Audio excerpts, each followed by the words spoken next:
It's not Monday. Woo! Woo! Tuesday! Woo! And there's a redo in Bridgeport that's happening right now. Voters in Bridgeport are making their voices heard yet again. The city is holding a new Democratic primary in the race for mayor after allegations of ballot tampering caused the judge to toss out the results from September. Eyewitness News reporter Olivia Schuler joins us now live in Bridgeport to break down what happens next. Good morning, Olivia. Let me guess. People go and vote. Oh, where'd you get that from? That's novel. All right. So people vote. Yes. And then whoever wins the primary, they go on to a new general election. Right. I don't know. It sounds too simple, Chaz. Yeah. But both It's gotta of be a these guys catch. are going to be in it because they're both on different ballots. So. Right. We got to complicate this somehow. So we got to do what we're doing today. We're going to have to do that all over again. Right. Did you get the feeling like this is even necessary It's at this rehearsal. point then? It's Groundhog Day. Right. It's so nuts. If they're just going to redo the big one. Just do the big one. Right. Okay. Good morning. Well, people on their ballots once again will find incumbent Mayor Joe Ganim and John Gomes. Now, people may remember that back in September, Joe Ganim's campaign was accused of stuffing envelopes into a ballot drop box. But now Gomes' campaign is also finding themselves in some hot water. Now, last week is when that campaign was accused of circulating absentee ballot applications without properly registering them. This entire election process has been unique. However, state officials are encouraging people to get out and vote. Historically, voter turnout has been low. As of Monday, the Office of the Connecticut Secretary of the State says 2,731 absentee ballots have been requested and 1,306 have been returned. Several absentee boxes have added cameras in an effort to deter or catch any foul play, but that's not the only measure to boost election security. In a statement from the press secretary, Jillian Hurst. I feel bad for her. She's out in the freezing cold. Yep. Like 4 in the morning. At least it's not as cold as it was. No. I understand that every vote matters and every ballot's important. Does she need to give the exact numbers? No one cares. It's just so much time. It's filler. No one's going to remember. You know, the problem is these packages have to be about 2.5 minutes. Right. And sometimes you only have 60 seconds of real important information. Yeah. So you got to fill it with all this other stuff. Just talk slow. That would even be better. I would prefer that. That would be more entertaining. For those of you at home watching. Are in Bridge. Port. Tells Eyewitness News, quote, "We have closed procedural loopholes, conducted spot training for election staff, identified additional locations eligible for supervised absentee ballot voting, conducting spot checks calls to absentee ballot voters, and recruited over a dozen volunteer attorneys to work on site." Now, according to Judge Clark's order, there will be another general election on February 27th. Now, according to the Office of the Secretary of the State, we will know the results. It's a lot of money. Yeah. I just have a dance off. Yeah. Well, I hope today is such a blowout, one way or the other. I don't care. Yeah. Like just a blowout. Just get it done. So they don't have to go through these absentee ballots, and they don't matter. Yeah. Like it's such a blowout with the machines, Right. that it's okay. We don't even need to count Nah, we're good. the ballots. Yep, it's clear. I have a feeling it's not going to be the case. I have a feeling. Of course not, right? No, of course not. No. Every time. Well, this is their third time. Yeah. And it's always Yeah. been close enough where they had to count the ballots. Yeah. Next time it's a competition, a physical competition of some sort. Arm wrestling, dance off, a race, foot race. Who can write their snow name in the snow when they're That works. That works. Yeah. Who would have it easier, Joe or John? Joe. Joe. Yeah. Joe. Yeah. 3 letters. Yep. You got to know. Yeah. And But E. they have to write in script, obviously. J's pretty easy. They can't write in block letters. It's impossible. Each one would bridge to the other one. Yeah. Yeah. Yeah, block letters with shading. Make it look like 3. And then there's that primary in New Hampshire today. And there's a robo call impersonating Joe Biden, telling people not to vote today. Are we sure it's Robo? Yeah, like he would probably hear it and say, "When did I record that?" I'm not sure. I remember that. Yeah, here it is. What a bunch of malarkey. We know the value of voting Democratic when our votes count. It's important that you save your vote for the November election. We'll need your help in electing Democrats up and down the ticket. Voting this Tuesday only enables the Republicans in their quest to elect Donald Trump again. Your vote makes a difference in November, not this Tuesday. That's scary, man. That is scary. It's so close, and this is just the technology today. Right. 2 Right. years from now, Like it's going to be bananas. didn't, but like the smart thing that whatever they did to make this voice, they didn't try to put him in the room with you. They're like, no, he called it in, right? And like, there's just enough like audio ambiguity, like you could be like, okay, I could see that being him. Or he really did it, and now they're just saying it's AI. What do we do? Wait, what did he do? Just say it's AI. Just say it's AI. Everything, just blame AI. Oh my God! When you were Keep doing him this away from the damn story phone. this morning on Channel 3, they had, just some B-roll of him walking across the lawn. Right. Like, man, he can't even. He's doing everything to just try to look like he can walk. Yeah. You know, Yep. you Man, could it's tell. bad. It's bad. Oh, you could tell when a drunk person's like walking across the room and they're like, all of their brain is just focused on move this, then now move that, Right. and then move. Left foot, right foot, put one foot in front of the other. Like if you were like, hey man, you want a chocolate bar, and tossed it to them, they're going down. Right. It's or it's gonna bounce right off his face, and then his hand will come up 10 seconds later. Thanks. Doink. Then we'll get to the stairway. Get to that stairway. Oh, no. Yeah.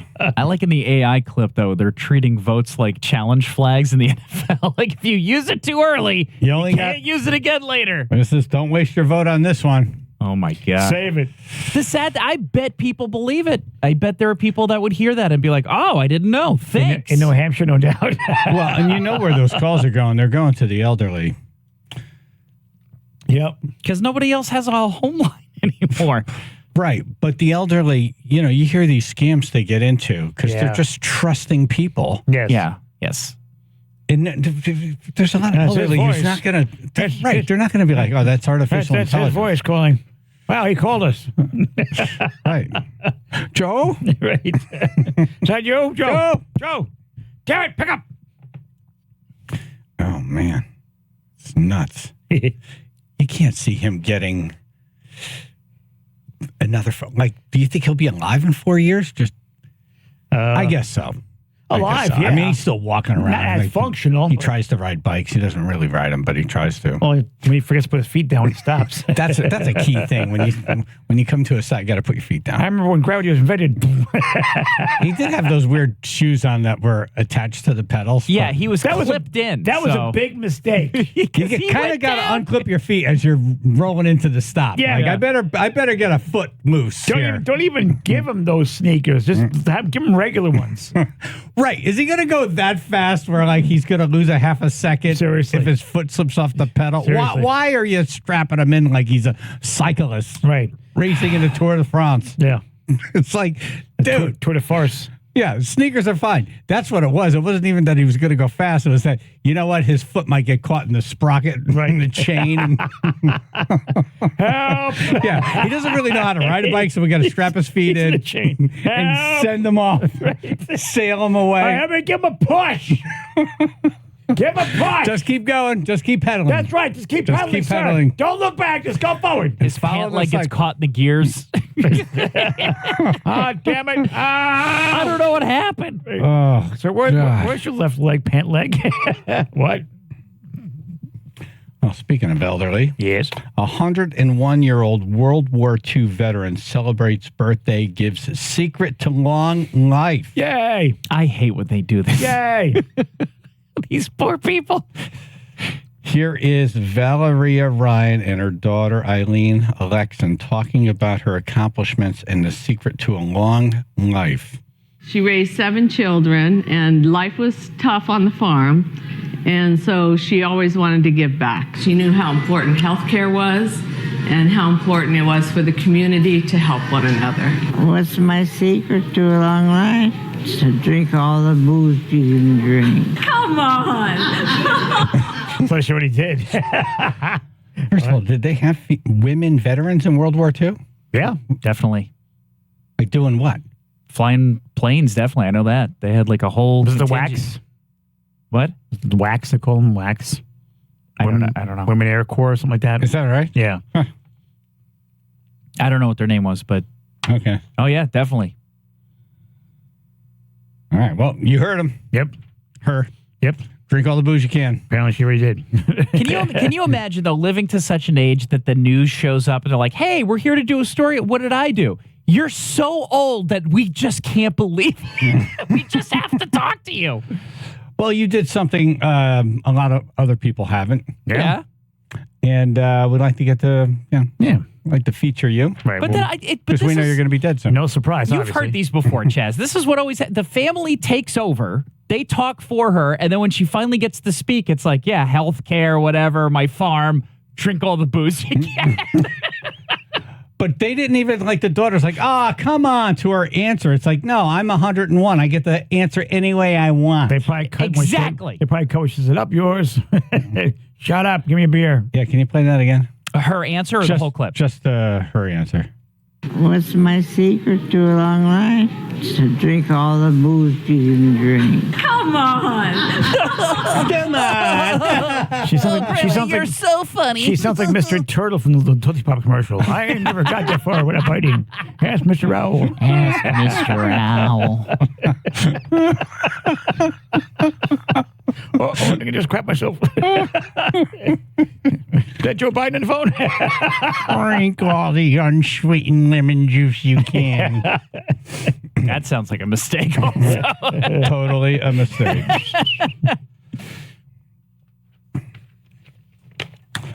All right, coming up, the top 10 movie courtroom scenes. You know, Ruth is potentially going to be serving on a jury. Potentially, yes. She'll find out tonight. Yay. So top 10 movie courtroom scenes. 203-882-9757. Channel 3, Biller and Associates, Public Insurance Adjusters. First alert weather, winter weather advisory starting at noon. Mostly cloudy, got a chance for late morning snow or winter mix through this afternoon with minor accumulations up in 30s. 37 now in Guilford. And we are looking at minor delays already. 95 southbound. That's going to start in Bridgeport between exit 26 and 21. Just some minor delays because of volume. No accidents to report just yet. About 5 to 10 minutes of delays expected at this hour. This traffic report is brought to you by Avello Airlines. Dreaming of sunshine and sandy shores? Say hello to Avello. Escape to Daytona Beach from New Haven with nonstop flights on Avello. Don't miss out. Book your getaway today at AvelloAir.com. Your perfect beach day is just a flight away. That's Chaz and AJ, Connecticut Lottery Traffic Report.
top 10 movie courtroom scenes. Paulingford. Morning, guys. Morning. And Justice for All with Al Pacino. Yes, you're out of order. The whole trial's out of order. You're out of order. That last scene is amazing. You're out of order. Mouthpiece. Thank you.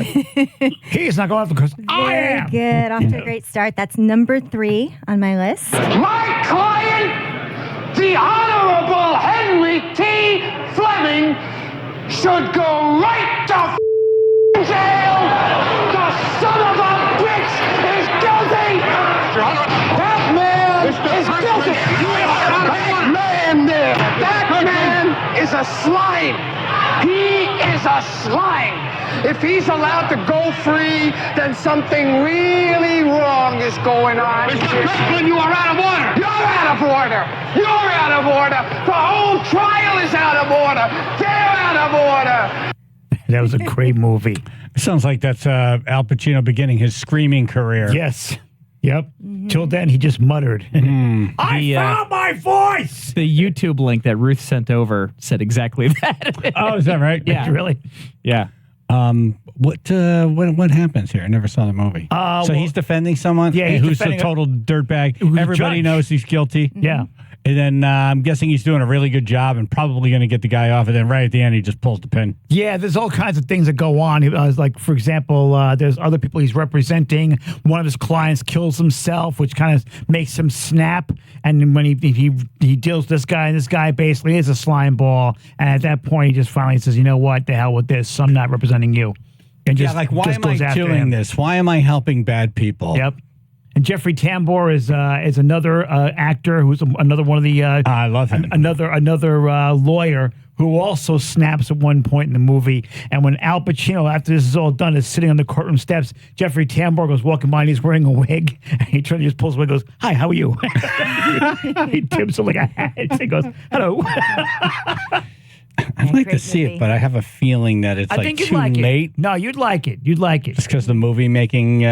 And what's his name? The judge who's presiding in this case, I forget the actor's name. You see him in various other things. He's a wacky judge who's constantly trying to kill himself. Oh, really? Yeah. What is going on with this movie? It's a bizarre movie. I loved it. I thought it was great. Is it serious? Or is it supposed to be It's serious. Drama or Everything comedy? you've said is comedy. It's not so a comedy. No, it's just an effed up movie. Mike and Derby. Good morning, guys. Hey. Morning. Hey, there's so many. I'm going to go with the obvious. A few good men. You can't handle the truth. Boom, number 1. Yep. Yay, have a good day. Thank you. So probably, yes. Probably the most memorable line in a courtroom scene in a film ever. Jack Nicholson, of course, brief but unforgettable appearance in the 3rd act. Did you order the code red? You don't have to answer that question. I'll answer the question. You want answers? I think I'm entitled. You want answers? I want the truth. You can't handle the truth. Son, we live in a world that has walls, and those walls have to be guarded by men with guns. Who's gonna do it? You? You, Lieutenant Weinberg? I have a greater responsibility than you can possibly fathom. You weep for Santiago and you curse the Marines. You have that luxury. You have the luxury of not knowing what I know, that Santiago's death, while tragic, probably saved lives, and my existence, while grotesque and incomprehensible to you, saves lives. You don't want the truth because deep down in places you don't talk about at parties, you want me on that wall. You need me on that wall. I love it. It's on my last race talk. It's so true, though. It's so true. I remember that day. Such great acting in that movie. Brain? Morning, ladies and gentlemen. Morning, Ruth. Good morning. Good morning. Hey. My favorite 2 Utes. My cousin Vinny. Oh, yeah, number 2. So thank you. Any of the courtroom scenes could have easily placed on this list. We have magic grits, we have the thicker glasses, but the most famous one is definitely the scene that won Marissa Tomei a Best Supporting Actress Oscar when her character Mona Lisa Vito provides testimony as an automotive expert that exonerates 2 Utes who were in the wrong place at the wrong time. The defense is wrong. Are you sure? I'm positive. How could you be so sure? Because there is no way that these tire marks were made by a 64 Buick Skylark. These marks were made by a 1963 Pontiac Tempest. Objection, Your Honor. Can we clarify to the court whether the witness is stating opinion or fact? This is your opinion? It's a fact. Yep. Love her. Oh, this is so great. The black, posse traction. the black line sold it all. Yep. Their tire stayed flat. Eric. Yes, Philadelphia. Ooh, that's a good one. Not on the list, but that one. Oh, man. Yeah. Oh, man. Oh, man. Oh, man. Oh, man. Oh, man. Yeah, I remember watching that one. Didn't see. Tom Hanks, when he was dying, I was like, holy crap. Yep. He actually looks like he's dying. Yep. Did a good job. So hard for that. Tom, you can back off now. That was the beginning of serious Tom Hanks, right? Yeah. Yeah. Yep. Yeah. So then it was Joe versus the volcano before that. Antonio Banderas, I think, was his boyfriend in that movie. Oh. Yes. Mhm. Yeah. I don't think I've ever actually watched that. Yeah, I movie never saw start it, to finish. Yeah. I know Real the scenes. I've feel-good seen. film. Yeah. Feel good film. I'm sure. Great soundtrack. Yeah. It's a laugh riot. Everybody looks like they're having a great time. Yeah. All right. It's top 10 movie courtroom scenes, 203-882-9757. Chaz and AJ in the morning. 99.1 PLR, 95.9 The Fox.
talking to the producer of that album at 9 o'clock today. Cool. Yeah, I'm sure he's got some really good stories about making this album. This is when Nicky was on heroin and Vince was just coming off getting arrested for manslaughter in the car accident. Chaz and AJ in the morning, 99.1 PLR, 95.9 The Fox. We're doing top 10 movie courtroom scenes. Ruth is going to be finding out tonight whether she needs to check in tomorrow for jury duty. What have we get so far? So far, A Few Good Men, My Cousin Vinny, and Justice for All. The whole trial is out of order. Scared me. I saw that. I'm sorry. I hit the button for the phone. I was like, Beef Man is very loud today. You're out of order. Says here, A. Pacino. Beef Man? Good morning, all. Yo. How about Primal Fear? That was a great movie. I don't think I saw that. Yeah. That movie kicks ass. Yeah. Yep, that made the list. Amazing in that. Number 6, that was Edward Norton's film debut, and he received a Best Supporting Actor Oscar nomination for it. Should have got the Oscar for it. Yeah, he was That incredible. was really good. The way he turned like that was amazing. Yeah. And then there was a huge twist at the end that was just floored me. It was great movie. So he kind of plays like a Aaron. stuttering altar boy, and he's put on the stand, and he's pushed in the scene that made the list for me. He's put on the stand, and he's being questioned by Laura Linney, the prosecutor, and he starts all of a sudden this alter ego comes out, and he's like just violent, and he just grabs her, and he starts to choke her, and then they end up snaps. It's great. It's so intense. It's like a stuttering, like poor, like soul. Make you feel bad for him. And then all of a sudden, just wham! It's amazing. Yeah. Yep. And then come to find out at the very end, after he gets put into a mental hospital, so he kind of doesn't get the full. What am I looking for? The full Prison sentence. Yeah, the full prison sentence. So he gets off. He reveals to Richard Gere's attorney that there was no alter ego; that this was all just his whole plan from the beginning. It's like it was Just an dancing. act. Yep. Great movie. Wow, this guy's really. That is a really good movie. Yeah. Really good movie. Big Chris. Yeah, let's go with just basic jury duty. Are you talking about the Pauly Shore movie? That's what I was thinking too. Didn't make the list. Yeah, buddy. Sorry, buddy. All right, Legally Blonde. Did you listen to yesterday's list with Beef Man? I'm sorry, Chaz. I love you guys. My bad. I love you too. Beef Man set the rules. Thank you. Have a nice day. Pull back. I didn't hang up on him. No, you did not. You were very nice. That's right. You're very nice. I know we were kind of dissing Pauly Shore, but the cast around him in that jury duty movie is wild. It's Who's so in good. it? So Tia Carrera's in it, Stanley Tucci, Wow. Brian Doyle Murray, who's Bill Murray's brother, and then Yeah. Abe Vigoda. Wow. How the hell did that happen? Jeez. It's like a bad dream. Vigoda's obviously the judge. His mother ran which comedy club in The Comedy Store. the Comedy Store? Yeah. So Long she time. knew Mitzi Shore. Yeah. everybody. Exactly. And he grew up around those people. Oh, yeah. His career came from, Knowing his mom. people. Yeah. Anthony and Branford. Hey, good morning, folks. Hey. It's a little bit before her time, but how about To Kill a Mockingbird? That did make the list. Very good. Number 7. Yeah. Regarded as one of the finest scenes in cinematic history, Gregory Peck as Atticus Finch holds his head up high as he speaks about the uncomfortable truth about race relations. 1962. Never Yep. saw it. Yeah, I never saw it. It's I know pretty of edgy. it. There was a book to read in school. I didn't read it. It's one of those classic stories they've made over and over again. Yeah. It might not be called by that title, but the whole story is basically the same. Just, it's updated into a modern time. Be Oh, great. what trick, happens though. in this movie? I've never seen it. Rose? I don't know. Such a great movie. None of us have seen it. Aha. In my research, though, it came up every time, so it Yeah, okay. definitely deserves a place. And I did watch the scene, and it's really. I think great AJ scene. hit it. As soon as it came up in class, I'm like, brain off. I'm good. I'm thinking it's a drink, Tequila Mockingbird. Right. I don't know. I always expected it to be. I found it slow to start. I'm like, I just can't get into this. It's a movie most parents would love. Yeah. Pat Strafford. Hey, morning. I was going to guess Legally Blonde, but I wasn't sure if it was on the list or not. No one mentioned anything. Well, why don't you guess it? I did. Legally Blonde. Legally Blonde is number 5, of course. Reese Witherspoon, Right. really great performance. Sorority girl, dumped by her boyfriend, follows him to Harvard, gets in. Originally, she's just trying to win him back, but she ends up becoming a really, really great lawyer and surprising everyone and showing everyone that you don't judge a book And by I'm its guessing she cover. finds love in the courtroom too, right? She does. I thought She so. does. Yeah. But more importantly, she finds herself and she finds. I fell in love with this guy. I can't see him for 5 to 10 years, but Yeah, that's another one. Saw the the title. I'm like, yeah. No. I know you like Reese Witherspoon. It's a great, great movie. She's fantastic in it. And Really? Yep. The final scene movie's is great. hilarious. The final scene where she's interrogating the daughter of a wealthy man that was murdered by she's defending the fitness instructor younger wife. She's interrogating the daughter and figures out that the daughter is lying because she claims to have gotten a perm. The whole case falls apart because of a perm. Because of a perm. That never happened. Yeah, I think I'm good. Yeah? Yeah. I think, Thank you, though, for the description. Now I know what I'm missing. I think I could probably watch the trailer and feel fulfilled. Yeah, life still goes on. I'm good. Yeah, you get all the quotable moments in the trailer. You got into Harvard Law? What, like it's hard? Here you go. That's the movie. Done. Done. Thank you, Phil. Chris and Summers. Hey, Hey. how about Al Pacino in Scent of a Woman when he's defending Chris O'Donnell and he says, "I gotta take a flamethrower to this place." Yeah, another great Pacino performance, although we already had in Justice for All. So that Out of order. You can't put that one. No two Pacinos. What about even what is it, Devil's Advocate? Hey, one guess What over are you here. doing over here? You're out of order. My bad. My mistake. Keith and Woodbridge. Well, somebody took one of my guesses. So how about JFK? No, not on the list. No, I never saw that movie Yeah, either. same. I kind of know how it ends. Yep. Yep. Yeah. All right, thank All right, thank you. Mike and Redding? Yeah, I'm not sure if it qualifies as a jury movie, but The Aviator, when Leonardo DiCaprio blasts the Senate subcommittee. Ooh. Not no. on the list. He goes, ooh. Great movie. I need to know. Great performance. No, do you remember the scene where he's defending his transcontinental airline? I would have to see the movie first. TWA? Yeah. Yeah. Yeah, no. No, I only The saw one. Aviator? You haven't seen that? No. I read What the is book. wrong with you? I read the book. You should know what's wrong with him. Seriously. Were you kidding? The movie's 2 hours and 49 minutes. You expect to have their attention? Seriously. There's no car scenes. There's no, Right. there's no explosions. Is Arnold in it? There's no one-liners. Exactly. Yeah. Fair Any enough. innuendo, damn it. Yeah. Good morning, boys. Good morning. I saw it. I He loved thought it. I was deep. Awesome movie. John Mike- C. Reilly in a serious role, right? No, who cares?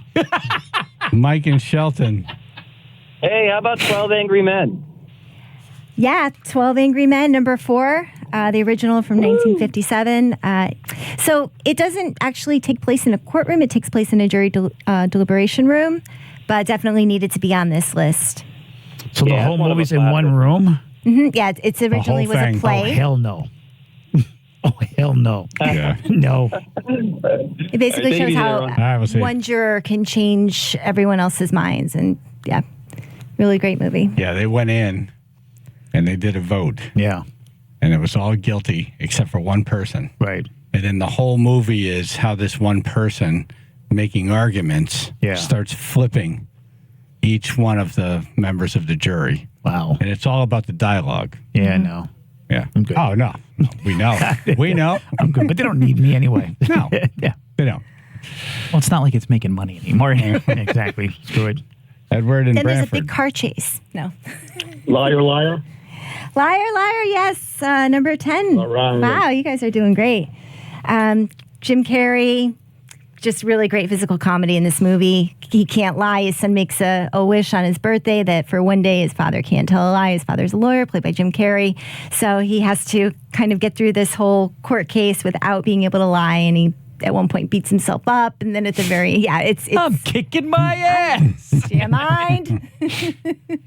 I changed it so I could get married. And the truth shall set you free.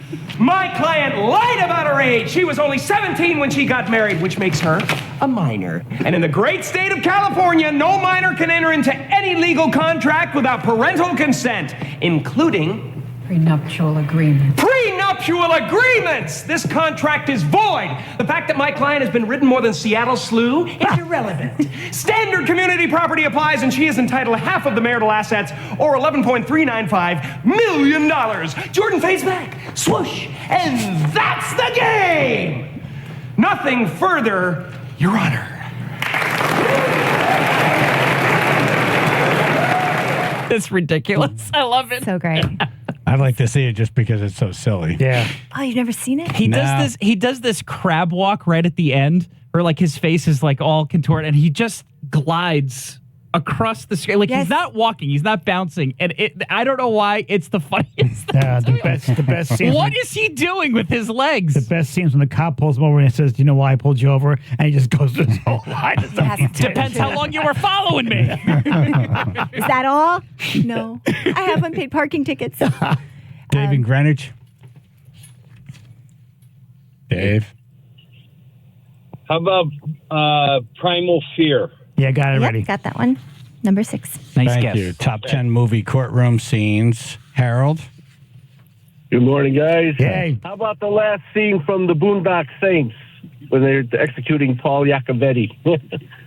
No, not on the list. Although I did see that one come up quite a bit when I was doing my research for this, but good guess.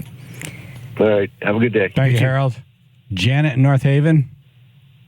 How about Kramer versus Kramer? Yep. Number 8.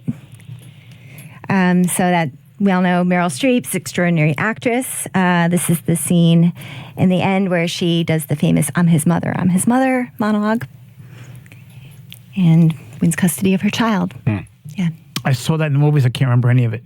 That's how good it was. Dustin Hoffman, not for Meryl me. Streep. Yeah. Yeah. I think I'm good.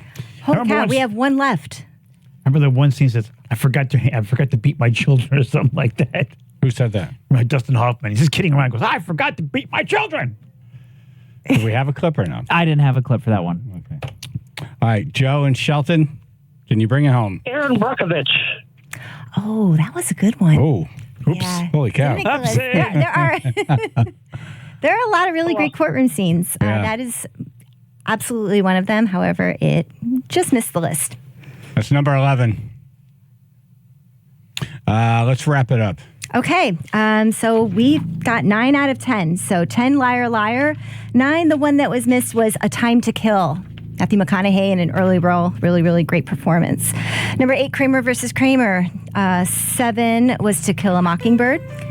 Primal Fear, number 6. Legally Blonde, number 5, that you absolutely should watch. Number 4, 12 Angry Men. Number 3, And Justice for All. Number 2, My Cousin Vinny. And 1, A Few Good Men.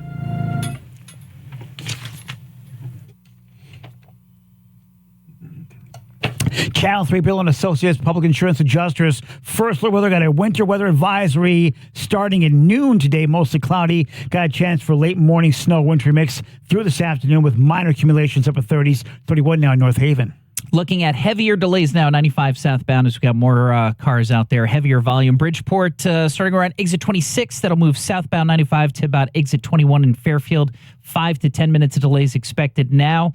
And in Trumbull, Merritt Parkway starting to get busy as well. We got delays building around exit 48. Moving southbound to exit 44, about 10 to 15 minutes of delays there as well. This traffic report is brought to you by ChumbaCasino.com. Welcome to the ultimate playground for online social casino enthusiasts. Get ready to live the Chumba life and play over 100 online casino-style games for free at ChumbaCasino.com. No purchase necessary. VGW Group. Void where prohibited by law. See terms and conditions. That's your Chaz and AJ Connecticut Lottery traffic report.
call in what you will never do again and why. 203-882-9757. AJ? Yeah. Never drink 2 liters of pure lemon juice in under 50 seconds.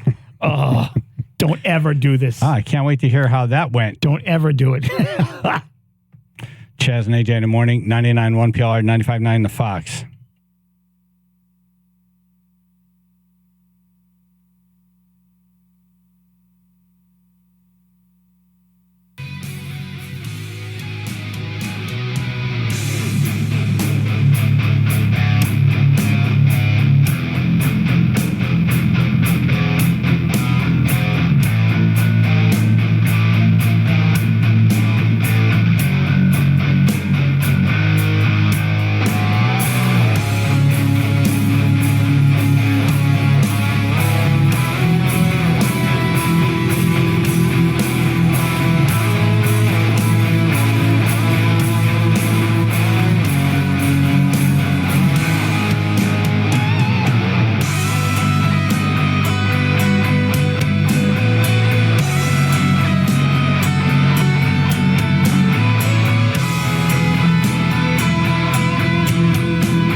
What will you never do again and why? Chaz and AJ in the morning, 99.1 PLR, 95.9 The Fox. AJ? I will never drink 2 liters of unsweetened, pure lemon juice in under 50 seconds ever again. Ever. Never, ever. You know, I mean, I knew something was going to happen at some point, and I was right at the end of the show where all of a sudden, I remember we jumped up. Thankfully, I waited till the last moment when I took my headphones off, and I heard my stomach go. It sounded like the Turbolax scene in Dumb and Dumber. It was so loud that Ruth even heard it. And then I was just like, you know what? I just felt conditioned. Red, gotta go. She opened the door. She goes, run. Like, I couldn't run. If I ran, bad things would have happened. So I had to kind of do the Charlie Chaplin fast walk. Right. I was the penguin walk. Exactly. I was not going to go. I was not going to go to the top floor bathroom over here. I went to the second floor. There's too many people going out there around 10 a.m. Exactly. Too many familiar faces. Exactly right. The second floor bathroom. You were being polite. Yes. I swear to God, it was a photo finish. I mean, I was going through that door, and it was condition critical. I was sweating. I mean, it was go time. I no sooner got my belt and my pants down, and it was just like kaboom. No. I went off like a champagne cork. Wow. I swear to God, it was so bad. I felt the top of my head cave in. Wow. Yeah. And I got all done over here, and then I went back home again. As soon as I got home, all of a sudden, the alarm went off. Whatever else was in there. Yep, it was everything must go. All inventory's gone. I think I got rid of stuff I haven't even eaten yet. Oh, that's funny. Yeah. What was the time difference between 1 and 2? Was it about the same between attempt 1 and 2? As far as duration or yeah, duration. Number 2 is even longer. No. In between. No. In between. It's gonna take an hour. The difference between your first attempt and your second attempt was probably 15 minutes. Yeah, on the air. Yeah. Drinking the lemon juice. Oh, yes. Poop 1 and poop 2. Right. Hours, right? Yes. I was wondering if they correlated to the same, is it exactly 3 hours later, you can expect this to be happening to you. It was the stuff they give you before a colonoscopy, there's those little pills. Yeah. It was that same impact. I mean, apparently I did a lemon cleanse, I guess is something that people do. And I'm cleansed. I could have moonwalked this morning. I didn't even know it was a thing. Yeah. Lemon cleanse. Oh, yeah, lemon cleanse, yeah. Because someone had mentioned. You should have got on a scale this morning. It's probably the lightest you've been in weeks. You know what? Right now I could probably do the ballet, yeah. Then I had a third minor eruption this morning. So I think I'm done now. I think. Yeah. But yeah, if you guys, what's great is just pouring coffee on top of all that. if you ever want to get rid of, if you want to lose weight, or maybe you're a wrestler, want to get down to wrestling weight, just do that. AJ is not a doctor. Just feel like we have to say that. I'm just going by experience. My God, I had a night on chilled Jägermeister. Okay. It was cold, so it just went down. Smooth. It was chilled this is Jaeger's the delicious. greatest thing ever. I will always drink this. Oh, let's go. This is yummy. Oh, that took days. It was almost a week before I felt normal again. Because there's so much sugar in that stuff. Oh, it's syrup. You can hear paint dry. It's syrup. It's syrup. You're exactly right about that. Someone put it on your pancakes. Someone loses an eyelash, you'll hear it. That was the last time ever. It took so long. Well, the thing with Jaegers, it sounds like it's coming up as you're talking about Jägermeister. I mean, that's what it sounds like. The worst. Yep. That was, I probably did that on a Friday night and then just slept all weekend. I had Bobby the mailman and Nina over from Long Island. Yeah. I didn't even see him. Didn't even talk to him for the rest of the weekend. I was just in my bedroom the whole time. I'm sure Bobby got it.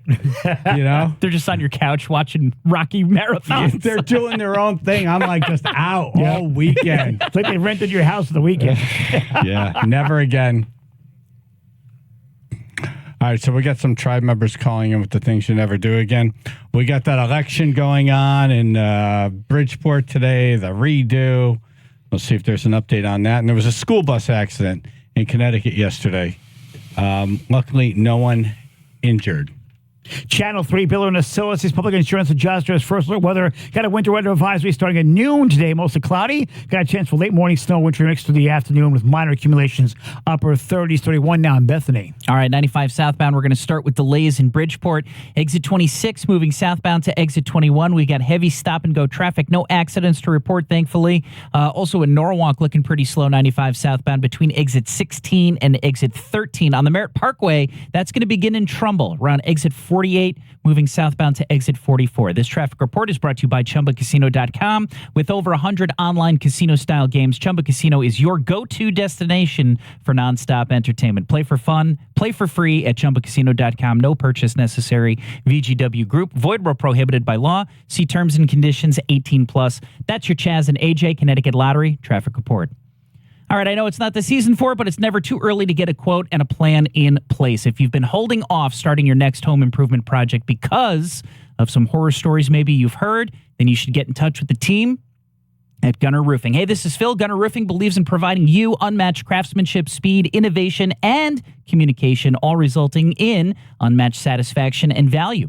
GunnerRoofing.com is where everything starts. Even though it's winter, you can get your quote today without setting up a ladder, without taking a day off of work to meet somebody, and more importantly, without waiting. Just type in your home address, get a quote within hours, anywhere in Fairfield or New Haven County. Go to GunnerRoofing.com. The quality of work, attention to detail, and customer service that you'll love even more is your roof, your windows, done right. Go Go to gunnerroofing.com. Gunner Roofing are experts in exterior home projects. The skill and attention to detail that they bring to roofs, they also bring to siding, windows, gutters. We all have heard about ice damming. You can prevent that with gutter guards installed by Gunner. It starts at gunnerroofing.com. Gunner Roofing, dedicated to exceeding your roofing needs.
Well, the big redo in Bridgeport's happening. So good luck. Can't wait to hear what comes out of that one. There'll be something. There'll be a story. There'll be this one that happened. Where'd this bag come from? Had to mess this one up.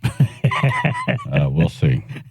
30 kids uninjured after a school bus crash near North Stonington. Oh.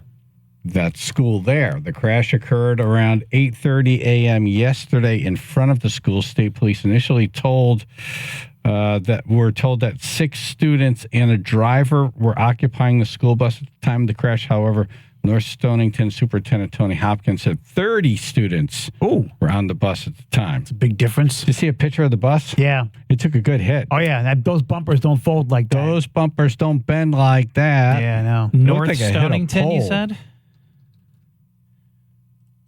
Yeah. That's supposed to Stonington, Hopkins said the bus was at a traffic light making a left turn into the school when a vehicle hit the front of the bus head on, which sounds like a legal left turn for the bus. Yeah. There were no injuries reported as a result of the crash. However, state police said 6 students and the bus driver who were involved were transported to a local hospital. So that was the initial report. So 6 students and the bus driver went to the hospital. somebody interpreted that as there were only 6 kids on the bus. Oh, got There it. were 30 kids on the bus. Gotcha. 6 went to the hospital. Okay. Always get it Now the right. math is mathin'. Always get it right. Yeah, you're right, though. That whole bumper, man. Jeez. Yeah. I've never seen a bus look like that I before. wonder if what hit him. What did that look like? I want to see the car that made that dent. Yeah, that car's no longer That functioning. bent that bumper. Yeah, that car's That's totaled. a steel bumper. It's not a tall car because the grill is intact. Yeah. The headlights It's are just intact. hits a bumper. Yeah. Yeah. Yeah. So I wonder if the bus almost like went over it even. Like that could have been really bad. Don't know. Right. It says nothing about the driver of the car Yeah. Nothing. That's odd. or the other car. Nothing. Maybe it hit a pole. Maybe it didn't make the turn. It looks more like a pole, but the only problem is, again, the grill didn't get hit. If it hit like one of those little stands they have there, those little guard things they have, maybe one of those things. Oh, yeah. They put those posts in sometimes so people don't like accidentally drive onto the sidewalk when the kids are leaving school or going in. Yeah, it was something short. That's for certain. Hopkins said the bus was at a traffic light making a left turn into the school when a vehicle hit the front of the bus head on. Well, there you go. Head on is scary. What the hell? They're lucky. Where is this vehicle to disintegrate on impact? Have you ever been involved in a bus? Like, have you been on a school bus that was in an accident? No. I hit a bus, but never was in one. Oh, you did? Yeah, I slid into it, my Jeep. It was unoccupied. It was one of the smaller buses. It was like a van front and the back, it's like a school bus. Yeah. And there was a rain, and I hit the brakes, and I slid, and I couldn't stop and just blast right into the back of it. Nothing happened to the bus. I hit the steel bumper, but I mashed my radiator, went through the fan. That's fun. Yeah. Nice. I was on a bus that was pulled over, but I wasn't in an accident. How about you? No. No? No. I hit my face on the bus. Right. Back of the seat. But we went over a bump. Right. You got a settlement out of that. I got $25. Damn straight. G.I. Bought Joe. myself a G.I. Joe Jeep. G.I. Joe. That's right. Hit the lottery. Yeah. I'm sure my dad got a lot more. He probably just...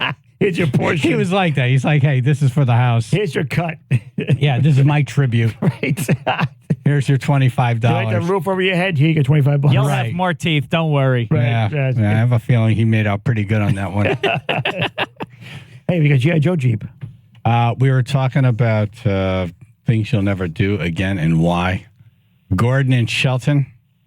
Hey, guys. Good morning again. Hey. I will never, ever drink another fifth of Goldschlager and back it up with an 8-pack of Guinness. Oh, that just sounds like... You remember Goldschlager? Yeah, another sugary drink. What genius thought, let's put gold chips into a drink? Because idiots in dance clubs think it's cool. We all did. Yes, we did. It was the worst. I hurled for like 2.5 days. Yep. Yeah, it's funny It was awful. when you hurled that stuff, the gold came out in the hurl too. Yeah. Oh, It's like, probably. It came out everywhere. It came out through everything. Yes, it did. I tried not to look, otherwise I'd hurl again. You can't help but look. Yeah. Oh, guys. Hey, guys are doing great, man. Keep up the good work. Thank you, Gordon. Yeah, that was another bottle of syrup. Yep. Yeah, it had that cinnamon taste to it. Oh. Yeah. I know someone that's like their Christmas tradition. I'm like, I'm good. You guys enjoy that. It's another one. It sounds like it's coming back up again. Goldschlager.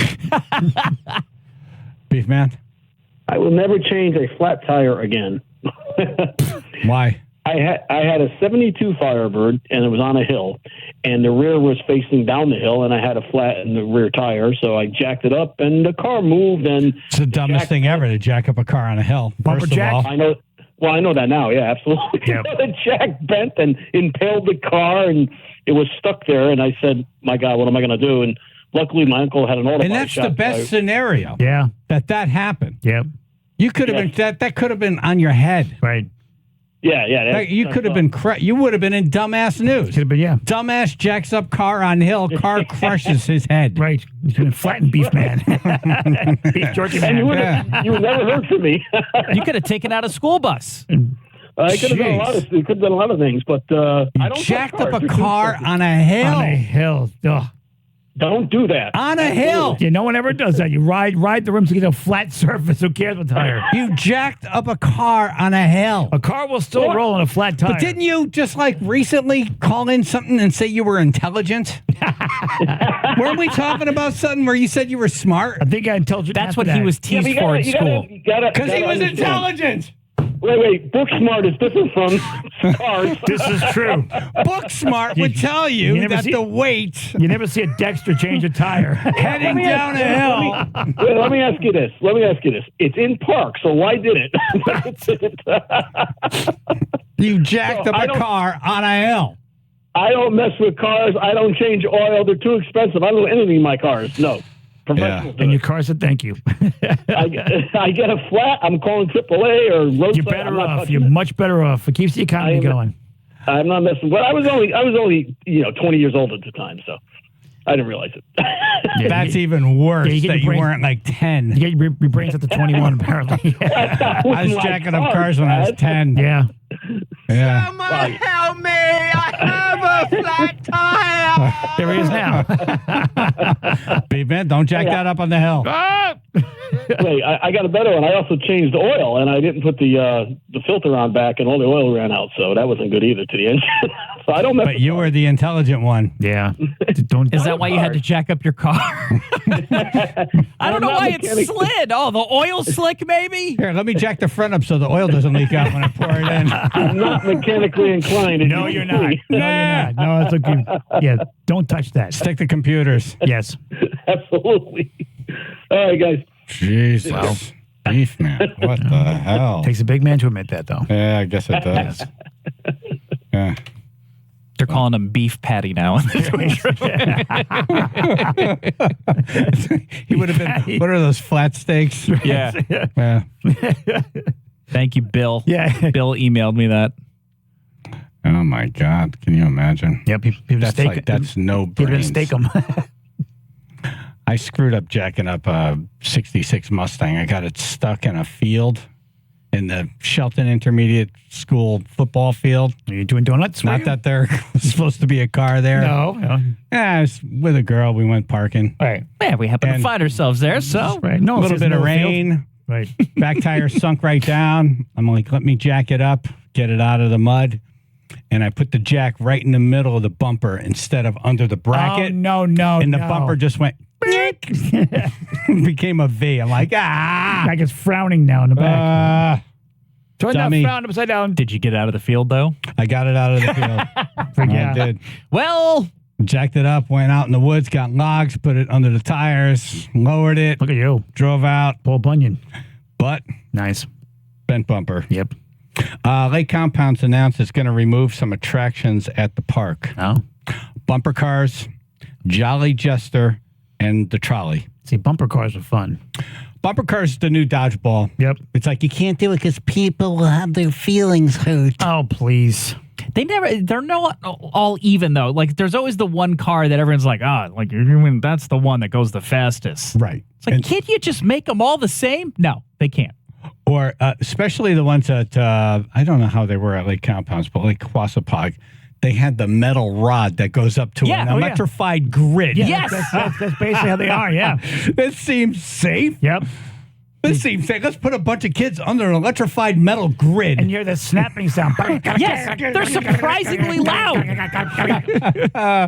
Yeah, and then you get in one, and your little bar becomes detached from the electric grid. Yep. So now you're just stuck there, and you become the target. Every kid's like, get him! Yeah. He's dead. No, Dead in the water. The worst is also when you're planning on having this bumper car to yourself, and someone gets in. Like, no!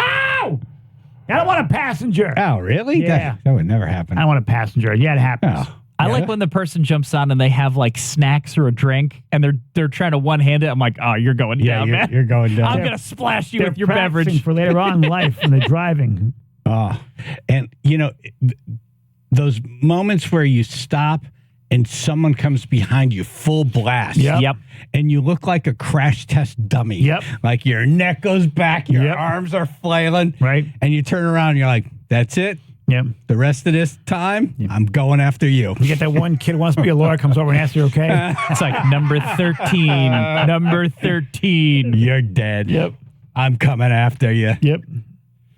I like when you nail somebody like head on or whatever, and you're like, yeah, and then just like blindside. The side shot was always my favorite. Yeah. Because they're looping around. And so they you- spin. So you race down the middle. Yep. And they look right before impact. And you just see, boom, and they go sliding against the wall. Yeah! When you time that perfect, that's the best. Beautiful. See, this is why they're getting rid of it. It's fun. People like us. Because it's fun. Because everything needs to be polite now. Oh, stop. Right. Let's do little light taps. And it's like, no. This is how we... You got ramming speed, man. We're children. We're Ramming getting our speed. aggressions out here. Exactly. It's fine. And guess what? The weaker kids get to learn what life is all about. You're going to get knocked around unless you start standing up for yourself. Exactly. Damn it. Go for it.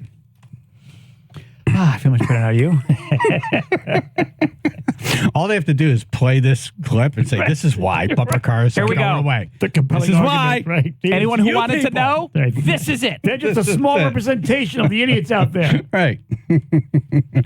Oh, that was so great. Such a great ride. Don't get rid of it. Gone. Gone. Well, you know what we need? We need another action park. Yes. We need another park to open up where it's Yes. bumper cars. It's Right. like you're throwing darts at one another. Speedboats. Shotguns. Going down these concrete slides. Yeah, a mountain full of rocks that you sled down. Exactly. It's called Death Valley. Death Valley. I love it. Death Valley. Oh my God. Every time we go to the phones to do action park stories, there's just so many great ones. But everybody had a great time. The rides you wouldn't expect to be dangerous were the most dangerous. Right. Yeah, like just going out onto the kayak was a treacherous. Just going through the turnstile was treacherous. Yeah. Nuts. Exactly. Yeah, so Lake Compounds hasn't said what they're going to replace these rides with. Oh. Yeah, you can't just let that space go to waste. Build a bear or something. Yeah. Something Nah, fluffy and no. soft. And put something with some excitement there. Grenade. Bumper cars. Gonna miss the bumper cars. Oh. All right, dumbass news. A man parties for 4 days straight after being shot in the head. All right. Channel 3, Biller and Associates, Public Insurance Adjusters, First Alert Weather, got a winter weather advisory starting at noon. Today, mostly cloudy, a chance for late morning snow, a wintry mix through the afternoon with minor accumulations, upper 30s, 31 now in Cheshire. All right, 95 southbound, still looking at heavy stop-and-go traffic. No accidents, thankfully, to report, but heavy volume that'll start in Fairfield now. Around exit 24, moving southbound into Norwalk. We have another heavy stretch between exit 16 and exit 13. Also on the Merritt Parkway right now in Fairfield, we got delays starting at exit 46, and that'll move southbound also into Westport around exit 41. This traffic report is brought to you by ChumbaCasino.com. It's time to experience the thrill of the Chumba life at ChumbaCasino.com. It's free to play for fun, and no purchase is necessary. 18 plus terms and conditions apply. VGW Group. No purchase necessary. Void where prohibited by law. See terms and conditions. That's your Chaz and AJ Connecticut Lottery traffic report. If you're selling your home, you need Jonathan Carbeauty of Carbeauty & Company Realtors. Imagine knowing the sale value of your home in 30 seconds without talking to any agent. Thanks to Jonathan's new innovative technology, you can actually find this out. You go to John's website by clicking on What's My Home Worth. They put your address in, and you watch what happens. I found out actually my house is worth a couple of bucks. I was pretty surprised by that. $2 whole dollars? I was like, yes, two good old dollars. Exactly, yes. What? Now, if you're selling, you need an agent. Oh, did you trust. do it? I did, yeah. Really? Yep, I did. Did you like the number? I did like the number, yeah. I did like him. So you're going to do anything about it? Probably not, no, because moving is hard. It's tough. But if you're selling... I think you're right. It's just easier if lightning hits your house, just burns it down. Exactly. Marshall's out, of course. Exactly right. And you just get a check from Biller and you move on. Off I go. That's Right. The next person who builds their house, though, could, whatever. But listen, if you want to sell your home like Jonathan Carbeauty, Carbeauty Company Realtors, the only agent I would call if I was selling my house, contact Jonathan Carbeauty directly at 203-980-6886, 203-980-6886, or just Google CarbeautyRealEstate.com.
man parties for 4 days straight after being shot in the head. Shot. Comedian Pat Oates in studio. Good morning. Good morning. A Brazilian man can consider himself lucky to be alive after he mistook a gunshot to the head for getting hit with a rock on New Year's Eve and going about his business for 4 days. Even a rock would be like, ow. Yeah. That's okay. I get hit in the head with rocks all the time. Landscaper. Drive-by rocks. Yeah. 21-year-old Mateus Facio was partying in Cabo Friday on December 31st of last year when he heard a loud noise like an explosion in his head, followed by sharp pain. He put his hand to his head and felt some blood, thought he was hit by a rock. A doctor in the crowd noticed the blood dripping from his head, helped stop the bleeding. But he just thought it was a random rock being thrown by partygoers. Right. Yeah. You know how you party by throwing rocks at people. Exactly. Yeah. It was a rock concert. He just applied some ice to the wound, celebrated New Year's Eve with friends, and then drove 186 miles to his house. Wow. Whoa. You didn't hear whistling as he's driving? So far away to go to a party. Seriously. Right. On January 3rd, he went to work as usual, then drove to Rio de Janeiro to meet some friends. And it was only in the afternoon of the 4th that he realized something was wrong with him. Went to comb my hair and there's a hole.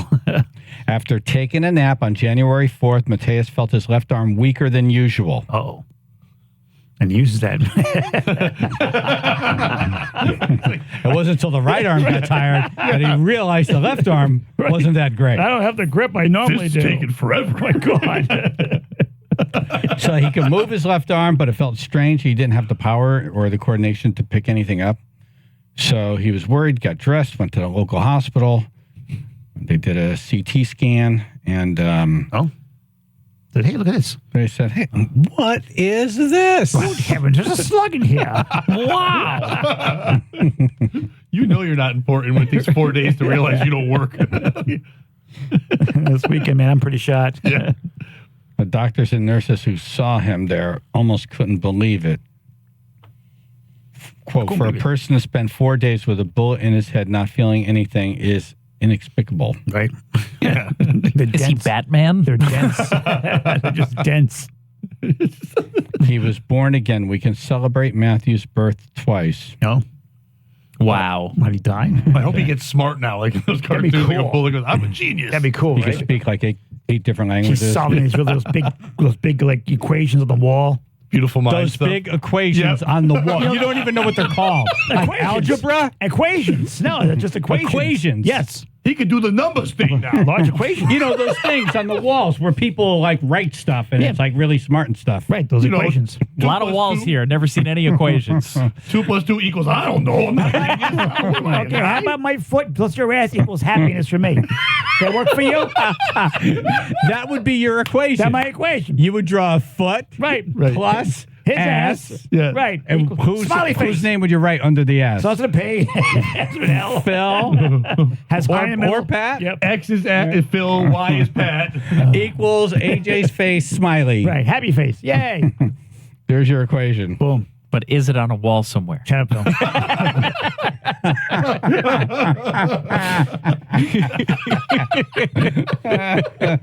You know, those equations on the wall. All right, here we go. It's custom. That's it. I'm freaking surrounded.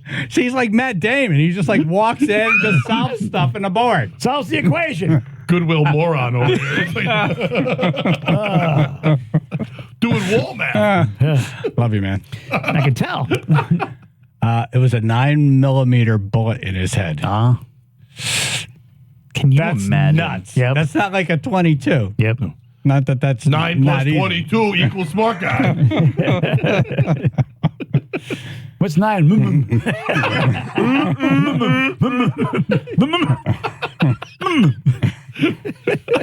Nine. It's 9. It's 9 M&M.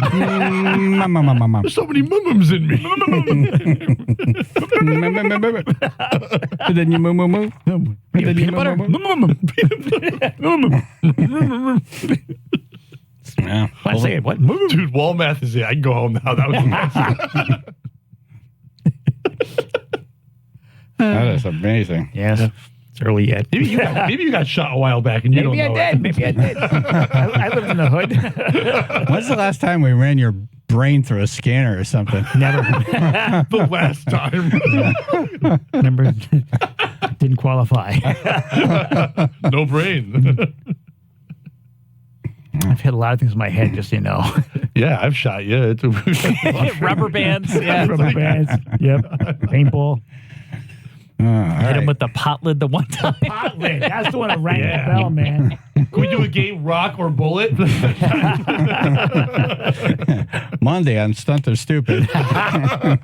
Hey, Rocky.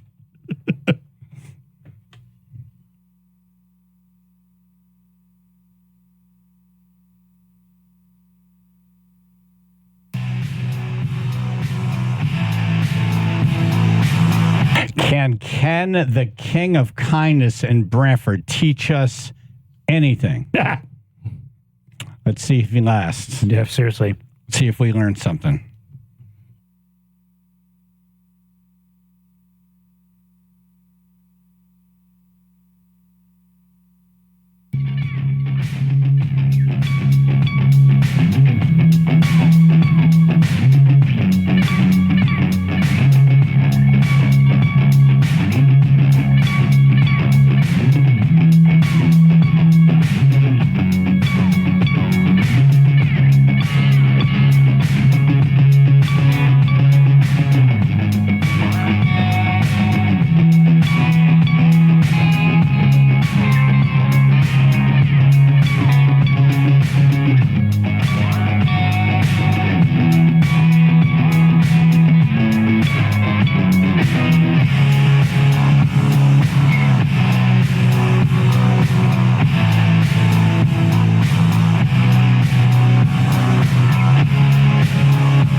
signs all over Brantford saying, please be kind. Yes. Which is a beautiful thought. Nice.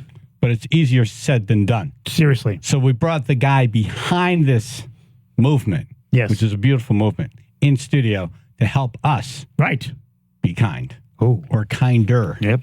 Chaz and AJ in the morning, 99.1 PLR, 95.9 The Fox. Ken Engelman in studio, founder, Community Volunteer United. How are you? I'm great. Thanks for having me, guys. Oh, yeah. See, this is great. That shows kindness right there. Great. Like, He appreciates being here. Yeah. He walked in. He said, I'm so excited to be here. Oh, we'll drain that from you. It's he's just a very kind person. That's nice. Refreshing.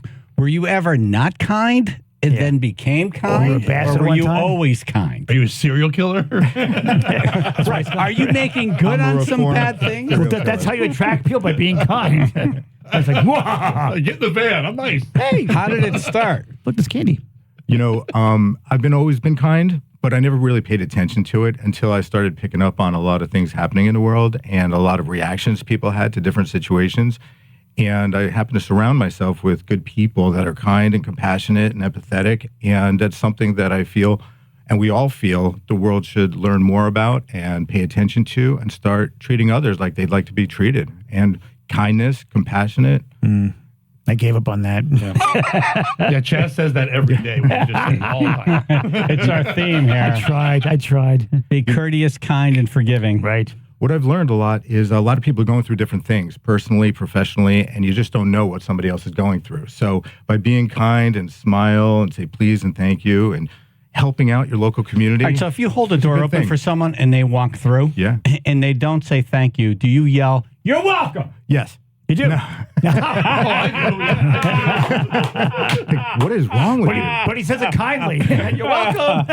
Right. It's all the You're inflection. welcome. You're welcome. I've learned to still give a smile. Really? Say you're welcome. So you can smile and say, die, you bastard. Eye roll sometimes. Die, you bastard. Oh, you're just passive aggressive. A bit. Nice.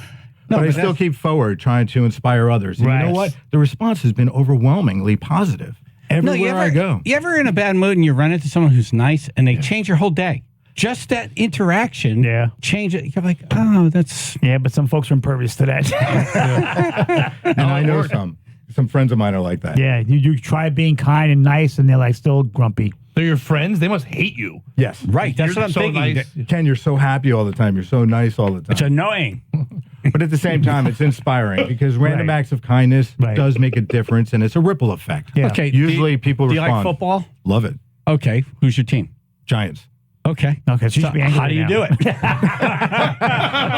called beer. I was about to say drink. Okay. Yep, Deep breath. Think about next year. Next year's the year. Do you get nicer the drunker you get? No.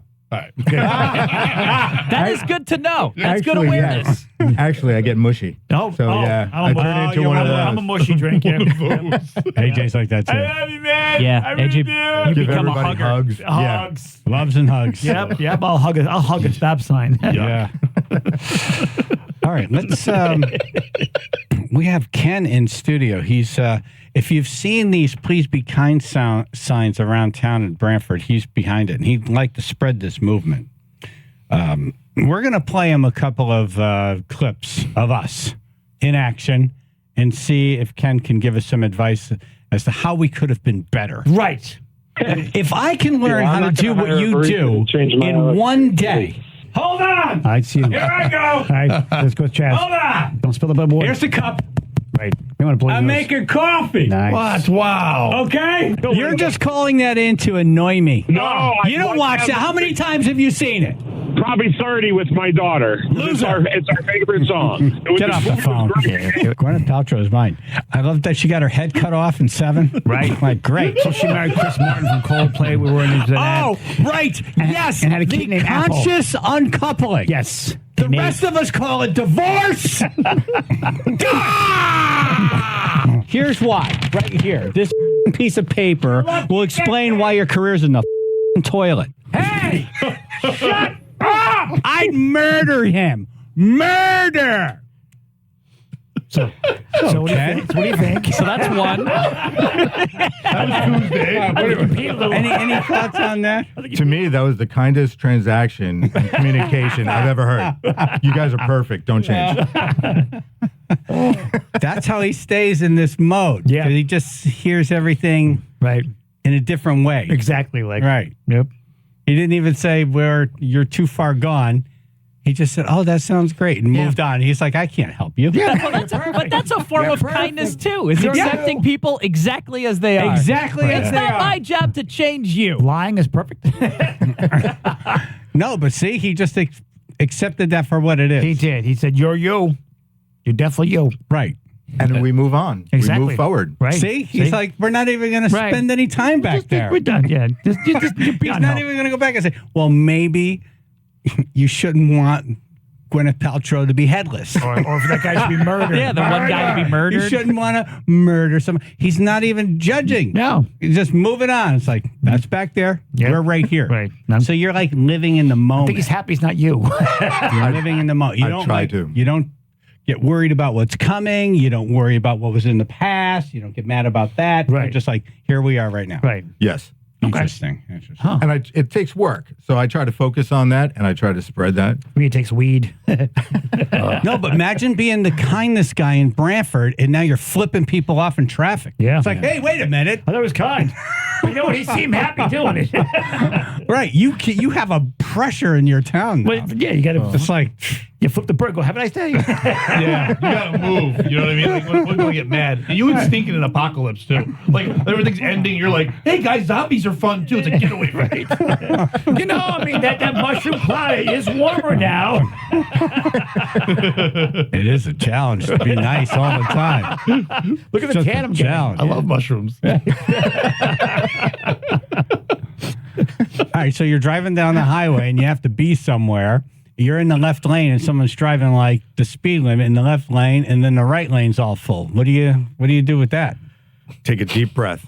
Take a deep breath. Deep breath. Deep breath. Give them the little blinkers. Right. Try to remind them, you know what? Please move over to the center lane. Wow. I got to go a little faster than you. Yep. I don't Within care the speed How limit, of close course. do you get to them? You bump on their bumper. them. Right. You're on Nice. Nice. See, I don't care if you're a friggin' funeral. Get out of the way. He says that, then I'm like, he's one of us. Then he laughs. He's I like, know. I'm like, that was a joke. Ah, damn it. I don't think it is. I'm on their bumper, but with a smile. Right. So they're looking in the rearview mirror and they see me smiling. There's some crazy guy grinning at me. Happiness. That would get me out of the way. Right. It's like there's a psycho behind me. Yeah, I don't think you're nice. I think you're nuts. You better just like a clown and do it. Oh my God, it's it. All right, we have Kenan. He's founder, Community Volunteers United, and it's a beautiful movement. It is. Please be kind. As long as it works. All right, let's play another montage here and see what your reaction is to this. Look at what I have to deal with in this town. Look at this stupid over here, okay? This is the I have to put up with in this town. Unreal. If I have to recut the spot because you feel, I'm going to knife you. Okay, people? Get a friggin' life. Everybody's like, I got nothing better to do with my life, so I'm just going to hassle the guy on the radio. Who gives a rat's ass? I don't care. About every friggin' thing I do. It's annoying. Have a good rest of your show. Oh, my God, you stupid This is even worse than all the God bullshit. Don't tell me what my feelings are, okay, jackass? Here goes comedy. Right out the window. Get him the hell out. Pay attention next time. Don't sit there and go, oh, pay attention, idiots. It's the goddamn parking lot. Please, give it a rest already. Knock it off, okay? History happened. I'm so incensed right now. I really am. I swear to freaking God. Get off the phone, moron! There's 200 spaces and you park one. Okay, Sorry, sir. breaths, please. I really need to calm down. That's our AJ. You should have seen Ken's face the first time you screamed at the top of your lungs. He looked at you like, oh my God. I'm happy. It's good to get it out. It's good to get it out. My back hurts from It's laughing. always good to get it out. Though. I don't care. Wow. My favorite's got the phone more. I love that one. There's a ringtone. I hope you're the one that breaks Ken. He's like, forget it, I'm me now. Come to the dark side, Ken. Come to the dark side. There's more room in here. We're playing these clips for the guy who's putting "Please Be Kind" signs all over Brantford. His sign just melted. I just tore it up, broke it up. I'm done. Oh, to hell with this. It's hopeless. Yeah. That's right. Well, any thoughts on that one? You know, I think I need to hear that again. Can you play it again? I missed it. All right, this is what we're going to do. Call in the thing that ticks you off. 203-882-9757. Let's see if Ken can ninja this stuff for you. Channel 3. Builder and Associates Public Insurance Adjusters. First alert weather. Got a winter weather advisory starting at noon. Mostly cloudy. Got a chance for late morning snow or wintry mix through this afternoon with minor accumulations up in 30s. 38s now in New Haven. All right, right now, 95 southbound, we're looking at heavy stop-and-go traffic, mostly through Norwalk. That'll begin exit 16 to exit 13. We got delays about 10 to 15 minutes there, and now through Stamford as well, 95 southbound between exit 9 and exit 6. Delays of about 20 minutes if you're going that whole length of road. Also on the Merritt Parkway, that'll be through Westport. Again, southbound between exit 41 and exit 37. Heaviest traffic, about 15 to 20 minutes of delays there as well. This traffic report is brought to you by ChumbaCasino.com. Introducing Chumba Casino, the thrilling online social casino that's free to play. Head on over to ChumbaCasino.com now to join in on the fun. No purchase necessary. VGW Group, void where prohibited by law. See terms and conditions 18+. That's your Chaz and AJ Connecticut Lottery traffic report.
is my first affair, so please be kind. Good luck. Handle my heart with care and please be kind. We got Ken, the guy behind the Please Be Kind campaign in Brantford, in studio. And man, he's pretty good. Yeah. He's real good. This nice stuff. I think he's an alien. He's still here. Like, he's still here. He's pretty good at this nice stuff. Hasn't left yet. He keeps doing that sign, though, with the hand to help me sign. Comedian Pat Oates in studio. So, he's in the studio with me, AJ, and Pat. Right. And he's still here. This is your trial by fire big time. We're linked up to his stuff if you'd like to be a part of this movement. Yeah. 203-882-9757. Call in that number if you have something that ticks you off, because I want to see if he can help you. Michelle in Hamden. Hi, what ticks me off is I was driving once and someone flicked a cigarette out of their window. It came into my back seat window and burned a hole in my back seat. So anybody that throws things out the window. Okay, people who throw things out the window. Right. How do you deal with them? Throw things back. Yeah. That's when you want that push bumper on your car, Right, and or you can carry just bricks. push them in front of a semi. This is where you carry small stones in your car. Ken thanks them for the cigarette. Marbles. He goes, "Look, I don't smoke, but thanks, buddy." Ken thinks marbles. Marbles are pretty. Start smoking and go Right. do it back to them. Exactly right. Here's your lighter. Take a deep breath and realize that, people are people, and just try to focus on moving forward. Right. No, not really. She's like, I do understand it's difficult. They burned my car. I do understand it's difficult, but try to focus on what you can do to make the world a better place. Look at it this way. They got rid of their cigarette ad use, so therefore they're not smoking as much anymore. Yeah. You're helping them quit. Close your back window. I like your back seat's on fire. He says, take a deep breath. It smells like burning vinyl. It's an opportunity to get a new car. Oh, see? I'm just kidding. Call David Biller. That's a tough one. Thanks for that call. Yeah. Yeah. He thanked her. No, these are the normal problems that people have, that they knock us out of our, friendly, Happiness, yes. our happy zone, Yes, our our happy place. yes. And we become, we're giving the finger. We're Right. ready to punch someone out. Yelling. The other day, you guys asked me a question, and I said all of the above. And it's very true. And I'm trying to inspire others to be kind, which would create a ripple effect. So others are kind and considerate and treat others the way they want to be treated. So they don't, in the future, flick that cigarette out of the car. Right. Because it hurt your car and it hurts the environment. It's not the right thing to do. You should grab that cigarette and flick it back at them. Doing. There you go. I'm returning your cigarette. Brain?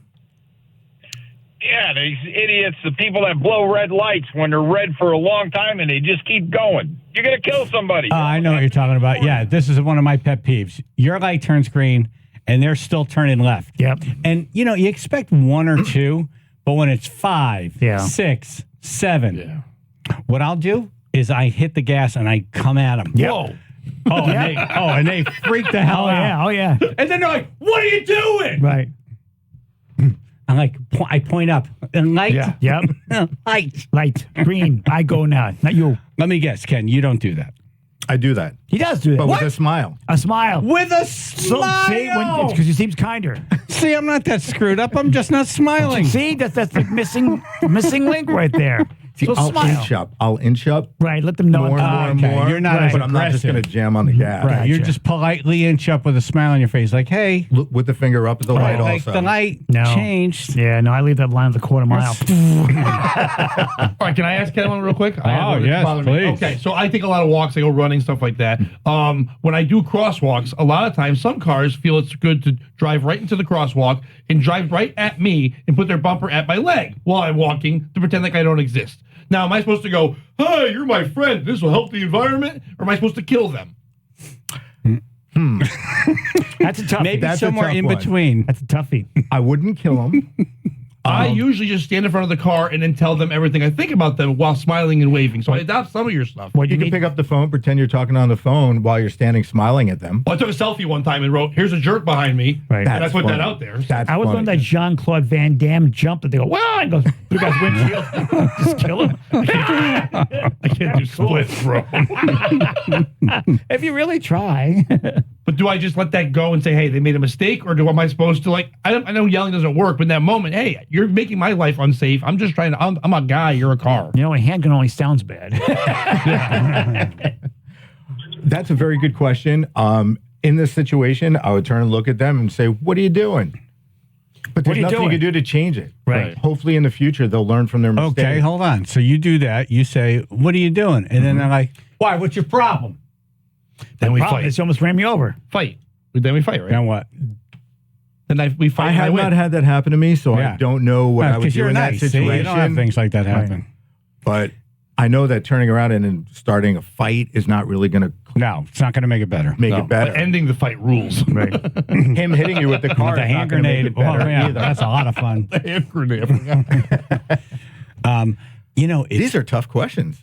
Well, these are the things we deal with, especially if you drive in traffic to work every morning. Yes. And you're driving to a job you're not really fond of. It's a whole thing. A lot of times when you run into somebody and something happens, they already have a lot of other bad things going on. Yep. And you just happen to be that person. The catalyst. Who just set them off. The spark. You know? Boom. But it's funny that if you're in a good mood, you'll find that people are generally nice. And if you're in a bad mood, you'll find that people are dicks. Yes. Right? Like you find every That should be a dick t-shirt, when you're in a bad mood. That should be a t-shirt. And you find every nice person when you're in a good mood. Right. You know, every morning I wake up and I try to think about the positives in life and what I'm thankful for. And I look for the good. Yeah, and there's a lot of gratitude. people That's doing good. a lot of good things. And it starts my day off better than it used to. So Yeah, good for you, man. And I think at that point you run into people and everybody's going to run into people like that, unfortunately. But over time, the more people talk about kindness and spreading compassion, people will start making better decisions and not possibly pull up into that intersection and get right into your legs. Oh, I get it. So if I talk like that, you just did to them, they'll go so nuts, they'll just drive away. In the future, they might think about it twice. Right. They'll be like, "Stop being nice. Go away." Johnny in the oil truck. Hey, good morning, everybody. Morning. Morning. As I was just telling Phil, I've been waiting for you guys to do this segment for a long time. I should have taken your call about 10 minutes ago. Okay. Go ahead. So I drive trucks. I've been driving trucks for a while, and I have a lot of shit that. I'm sorry. I have a lot of stuff that ticks me off. But the main thing is when you're on the highway and you're moseying on, minding your own business in the right lane, somebody comes up, racing on your left, cuts you off, and then they get off the next exit immediately. So they got to slow down and they got to stop and they got to do all this crap. And it just messes up my day, and it makes everything worse, and it just ticks me off. That's what ticks me off. I would And think it's always I just want to take the whole truck, the product, the truck, the trailer, the wheels, everything, and just ram it right up where the poop chute. There you go. And He said Mosey and poop shoot. That'd be some heavy duty up there. Damn. While I don't recommend that, Turn your ass to a tunnel. I do see the be kind signs all over the place. I do see them because when I drive, I see them and I say, oh, okay, yeah, I can be kind. I talk to customers. Hey, how you doing? Nice dog. Hey, you guys look nice today. Nice car, all this other stuff. And then somebody does that stupid crap. And it just hits the reset button, and it's just like, I hate the world again. So when they do that, when they cut me off and all that, I don't back off like a responsible driver. You know, I keep going and I get right up on them, and I that's how I make them regret their decision. I don't say, with all due respect, I don't say, Get off the phone, moron! Exactly. So we're out of time. So we're going to have Ken back. Yes. But Johnny, we got to take your phone number, all right? Yes. We could be in touch with you. Absolutely. And you did the right thing by calling You in. did, man. Thanks You did. for trying to deliver oil to us, even though we're morons driving around your truck. Try and deliver that message. You have the trucks. You have the right of way. Exactly. Yeah, I would never pull out in front of a Might makes right. full oil truck. Yep. Ken, thanks for what you do to make the community a better place. It takes all of us trying. Right. So, Yeah, you Thanks guys for have been trying. an inspiration for years. So you're part of the community and you help out and you support. And I appreciate that. That helped me become who I am. oh. Oh. Seriously? I'll wait for butt. I like when he says you guys are got 3 times bigger. There's no butt. You heard how angry we were and decided we need help. We're linked up to all of Ken's stuff on the radio station website. We got to have you back. Yes. Thank you, brother. Thank you so much, Awesome guys. job, man. All right, 10 restaurants in one Connecticut town get popped for serving alcohol to minors, plus Oscar nomination predictions with movie guy Joe Myers. Channel 3, Biller and Associates Public Insurance Adjusters. First alert weather. Got a winter weather advisory starting at noon. Mostly cloudy. Got a chance for late morning snow or a wintry mix through this afternoon with minor accumulations.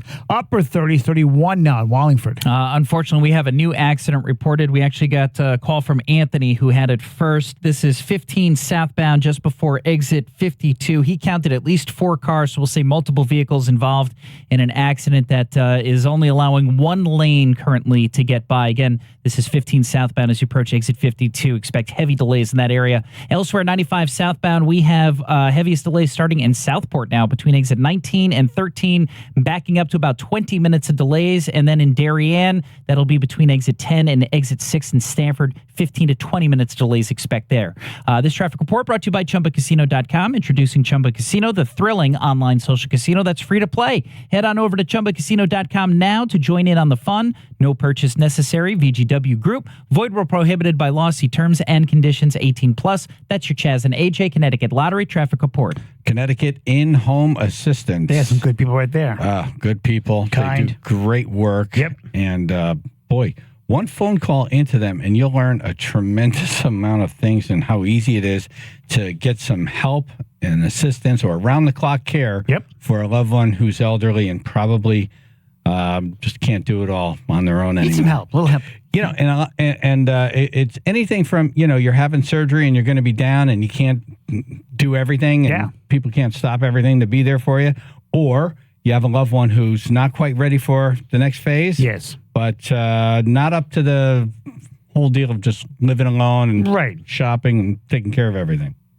23 years, Connecticut in-home assistance has been the statewide leader in home care. This is a family-owned and operated business. This isn't a group of bean counters up on top saying, cut costs, cut costs, cut costs. Nope. Where's the profit? This is a family-owned and operated business. They specialize in live-in care, 12-hour shifts. You're the process. You interview the caregivers. They do a free in-home assessment. There's no obligation. There's financial assistance. It costs nothing to talk to them. cthomecare.com. That's cthomecare.com. Let their family help your family.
Well, they're doing the redo in Bridgeport, and that's really not it. No. And then there's another general election figure. Yeah. It just does. Wakeman's over. Doesn't end. Yep. All right. Then did you hear these fake robocalls of Joe Biden in New Hampshire now? Asking people not to come out? I'm sure it's AI. Here it is. A bunch of malarkey. We know the value of voting Democratic when our votes count. It's important that you save your vote for the November election. We'll need your help in electing Democrats up and down the ticket. Voting this Tuesday only enables the Republicans in their quest to elect Donald Trump again. Your vote makes a difference in November, not this Tuesday. Scary. Yep. So listen to that. People will believe it, and it's only going to get worse. Yep. I don't think they'll believe it, though, because he spoke clearly. Right. There is that I didn't hear problem. him fall at all. Yeah, there is that problem. Yep. It can't be him. He didn't fall. He wasn't sniffing anybody. They should have thrown that in there. What's the deal with Glastonbury? What is the deal? Yeah, the Glastonbury tickler. What else has happened there? It's like a whole string of things. Yeah. Ruth, what's going on over there? So it was the Glastonbury tickler. There was something else in Glastonbury. Then there's this story. Oh. Wasn't there the former officer that robbed all those stores? Yeah. Yes. Yeah. Okay. That was a big deal. Right. 10 very recognizable restaurants are on a list of businesses that failed a recent alcohol compliance check detail in Glastonbury. Oh, SLA. Police said that on January 9th, members of the Glastonbury Police Department's youth unit, in cooperation with the State Department of Consumer Protection's Liquor Control Division, conducted undercover alcohol compliance checks at various bars and restaurants in town. A total of 10, not one, but 10 locations were tested for compliance, and all the locations sold alcohol products to youth volunteers. Oh, Nice. boy. Wow. Wish that was around when I was a kid. We could find one place. Yeah, seriously. We had our places we'd go. Yeah. But we didn't have 10. We couldn't just take a bus around with our friends. No, there's Just like one or party. two places, and it was so known. I'm 8 and hungover. Stanley's Market in Shelton. Yeah. Oh, they're long gone now. Yeah. But this was a second generation where they came over on the boat, Yeah. opened up a business. It was a little tiny grocery store in the neighborhood. Yep. And you'd walk in, and then this is the second generation now, and they're old. Yeah. But it was a butcher behind and he's got the white shirt and the white apron, but it's covered in blood. And he'd come up to the register and ring you out. Yeah. When I was in college, I met a kid who lived in Woolkit, and I lived in Cheshire. So I was saying, I used to go to Woolkit because we could buy beer from this one place. He goes, that's funny. We went to Cheshire. And I'm like, we all could have bought beer. You get scared when you're a kid, so you don't realize. We had a cafe, so I was drinking when I was 14 over there. I was DJing in bars for money and free drinks at 16. Wow. The drinking age was 18 at the time. Yeah, This same. ain't Georgia. Yep. Yeah. All right, so here are the restaurants that failed. 99 Restaurant. Okay. Oh, the giant mug. Chains, yeah. Chili's Grill and Bar. Chili's. Margaritas? Baby back ribs. Well, they got teenagers serving teenagers there. Yep. That kind of makes sense. Bertucci's or Bertucci's. Oh, they still have those? Yeah. Chase. I don't doing. What's that pizza? The Spork? What's that? Spork? At Spork. Bertucci's? I don't know. Yeah, don't know. It's something like that. Sausage, peppers, Oregano. pork. Oregano? Kale. I think you're trying to figure out the word. Probably onion. It's not spork. It's something like that. A spork is a fork and a spoon. Yeah. It's not that. It's sausage. But it's something like It's a that. pizza? It's sausage, Yes. sausage, ham. I don't know if it's ham. I was for I. I don't like ham. Don't do IT. I see. Sporky. Sporky. Yeah, sweet Italian sausage, ricotta, mozzarella, pecorino romano, and house-made tomato sauce. That's the only thing you order there. Look at you. That's the Phil only thing. knowing that for no reason. I just looked it up. I know, dude. It was a joke. Where's Kind Guy? How do you handle this? Maggie McFly's, Clubhouse on Main, Plan B, Oh. Whoops. Sakura Garden, Diamond Pub and Grill, First and Last Tavern, Square Peg Pizzeria. There's that many places in Glastonbury. Wow. You think kids would hate a thing called Plan B? Right. clubhouse. That's for kids. Yes, of course. Yeah, you could hate it, but if you could get drinks there, you're going. Yep. Well, they went to 10 places and all 10 failed. Right. So, awesome. Congratulations, Glastonbury. When the other place you go to wouldn't serve you, go to Plan B. I wish I was that kid who got to go around to all 10 places. Yeah, right. That kid's caught. Sure, Bart Simpson. Right. It's like an undercover 35-year-old, like a Jump Street. Well, that's the thing. What did these volunteers look like? Did they look like they were 35? Right. I hope it was real kids. Did they all order a Long Island iced tea? Dead giveaway. I'll take a kamikaze shot. Let me have a Tom Collins. They don't know who that is. All right. Anyone care about the Oscars? No. No. I used to. No. I used to. At one time. What happened? All right. Ruth does. I do. Right. There you go. I don't. I don't anymore. I just want to hear what the good movies are so I can stream them at home. Right. And then complain about it. Potentially, yes. Yeah, Oppenheimer, Especially if Barbie. they describe them as a comedy and they're not a comedy. Oh, I hate that. Oh, no, yeah. Joe Myers, movie guy, on the phone now. Hey. Good morning, guys. Morning. So they announced the nominees at 8:30. Within the hour, yes. Nice. Who do you think is going to be on that list? Oh, I think I pretty confidently can say that the Best Picture nominees will include Oppenheimer, Barbie, Killers of the Flower Moon. Hold on. Barbie? Barbie. Yeah. Best Picture. Yeah. It made, I don't agree. I would not put it on the list, but that has made so much money, and it's a women's film. The director is a woman. It's the biggest movie ever directed by a woman. I think the Academy will acknowledge it. However, I think Oppenheimer is eventually going to win Best Picture and a ton of other Oscars because that's a classic Oscar movie. It's popular, critically acclaimed, and it's made a fortune. So it's in the tradition of Cuckoo's Nest, Titanic, those mainstream big hit movies. Oh, yeah. Well, Barbie, that's Imagine Barbie wins. Best Picture. I would be shocked if that actually won, and I think it's going to lose in most categories to Oppenheimer. Oppenheimer's going to get at least 3 acting nominations. It'll get like set design and costumes or something like that. Right. Yeah. Makeup, track, maybe. Song. They might go with Greta Gerwig as director because, again, it's a milestone for a woman to be the director of a blockbuster of that scale. Huh. Oppenheimer, Barbie. What'd you say? Scorsese. Killers of the Flower Moon. Killers of the Flower Moon. Right. Never gonna watch that. Yeah, It's 3 hours long. All the Scorsese things are too long now. Seriously. I don't mind if they're long because I have nothing else to do on my couch, but I don't want to watch like how bad we screwed people. Well, I'm kind of proud. It's just all right. I got through Schindler's List. I'm like, good. All right, with the guilt movies. Right. I'm like, I'm good. Right. I'm good. Yeah. Some people didn't get through that. Honestly, I wouldn't urge you to watch it. I'm a huge Scorsese fan, as you know, and I thought it was very disappointing and downright boring. Downright boring. Wow. Really? Absolutely. It makes The Irishman look like Goodfellas. Wow. Yeah. Oh. Boy. Sometimes you can tell because they push the movie so hard before its release, and then it's just kind of quiet. Like that movie came out, they were talking about it so much, DiCaprio, it was like a whole thing, and then it was just nothing.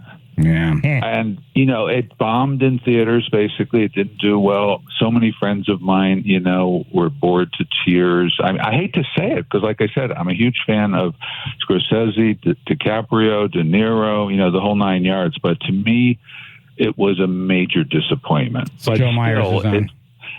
It's got all of those people involved, so I think it's going to get a lot of nominations. And also politically, it's a message movie that people like the message. That's the thing. It's the message. Hate messages. Yeah, no one likes Native All right, so Joe's talking about his guests for Best Picture nominees, which will be announced within the hour. So Oppenheimer, Barbie, Killers of the Flower Moon. Anything else? I think Poor Things is going to get nominated. It's sort of a retelling of the Frankenstein story with Emma Stone. Surprised me. I had no interest in advance. I think it's a really good picture. I think she's got a chance of winning Best Actress. It's a remarkable performance, and it's gaining momentum. I'm going to write that down to watch. Yeah. Yeah, it's weird. It's funny. It's very sexual. There's a lot of sex and nudity in it. So what was it called? People should know that. Now you have his interest. What was it called? AJ's back. I'm sorry, wait, what? That shocked me. I didn't realize it was going to be as sexual as it is. So I always thought Frankenstein needed sex. It's more like he really goes through life acting like he's a married guy who hasn't had it in a while. Wow, you really can. Wow, those bolts look hard. Look at that. He can raise the dead. Well, do you guys remember the end of Young Frankenstein, where Madeline Kahn and Peter Boyle get it on? Yep. You know, I mean, it's in that tradition. Really? Oh, now I'm interested. Yeah. Wow. Okay, I'm going to write that down. Right. Or anything else? In bold caps. The other one I think that's going to get nominated that's a solid, good movie is The Holdovers, the thing about the private school at Christmas with Paul Giamatti as the teacher who has to look over the kids who have nowhere to go. I saw the It's trailer very for that. warm. It actually looked pretty good. Oh, it's annoying. I loved it. It's very mainstream, very entertaining, and I think the actress in it who plays the cook, Divine Joy Randolph, is a lock for Best Supporting Actress already. Seems wholesome. The only thing on this list I've seen is Oppenheimer. Nice. You don't think that Marcelo the Snail movie, whatever, is going to get nominated? People love it. I think that was actually the previous year. Was it? It came out early last year. I wasn't sure. Yeah, I think it might have been the end of not this past year, but the previous year. I think it was the year of Everything Everywhere All at Once, actually. Napoleon came out too late for this round, right? No, it came out in time, but no one liked it. Oh. You know, I saw the trailer. I want to see it. I really do. Yeah. I love Joaquin Phoenix, and I just love I do too. I love the story of Napoleon. And Yeah. I thought, oh, this is going to be great. Right. I hear him talking without a French accent. I'm like, oh, That movie was that movie was a would-be Oscar contender, but it wasn't received well. The other movie that has gone down in flames that people thought was going to get a lot lot of attention is Ferrari. Oh, yeah. yeah. Right? Yeah. They were hyping that up. That looked good. That's I wouldn't turn you away from it, but I thought it was kind of dull too, kind of like Killers of the Flower Moon, overhyped and not that entertaining. How do you make a Ferrari not entertaining? Seriously, just show up with the driving scenes. You're good. The driving scenes are good, but the stuff about his life and his mistress and his wife are not so good. I would say stick to Ford versus Ferrari. Yeah, they saw Ford versus Ferrari. They said there's a market here for this, but then they didn't do any of the other important things, like have a good story and have good acting. Yeah, but they got it right in the end zone. Absolutely. I'm waiting for Toyota Tercel. You nailed it. What else? Geo Tracker.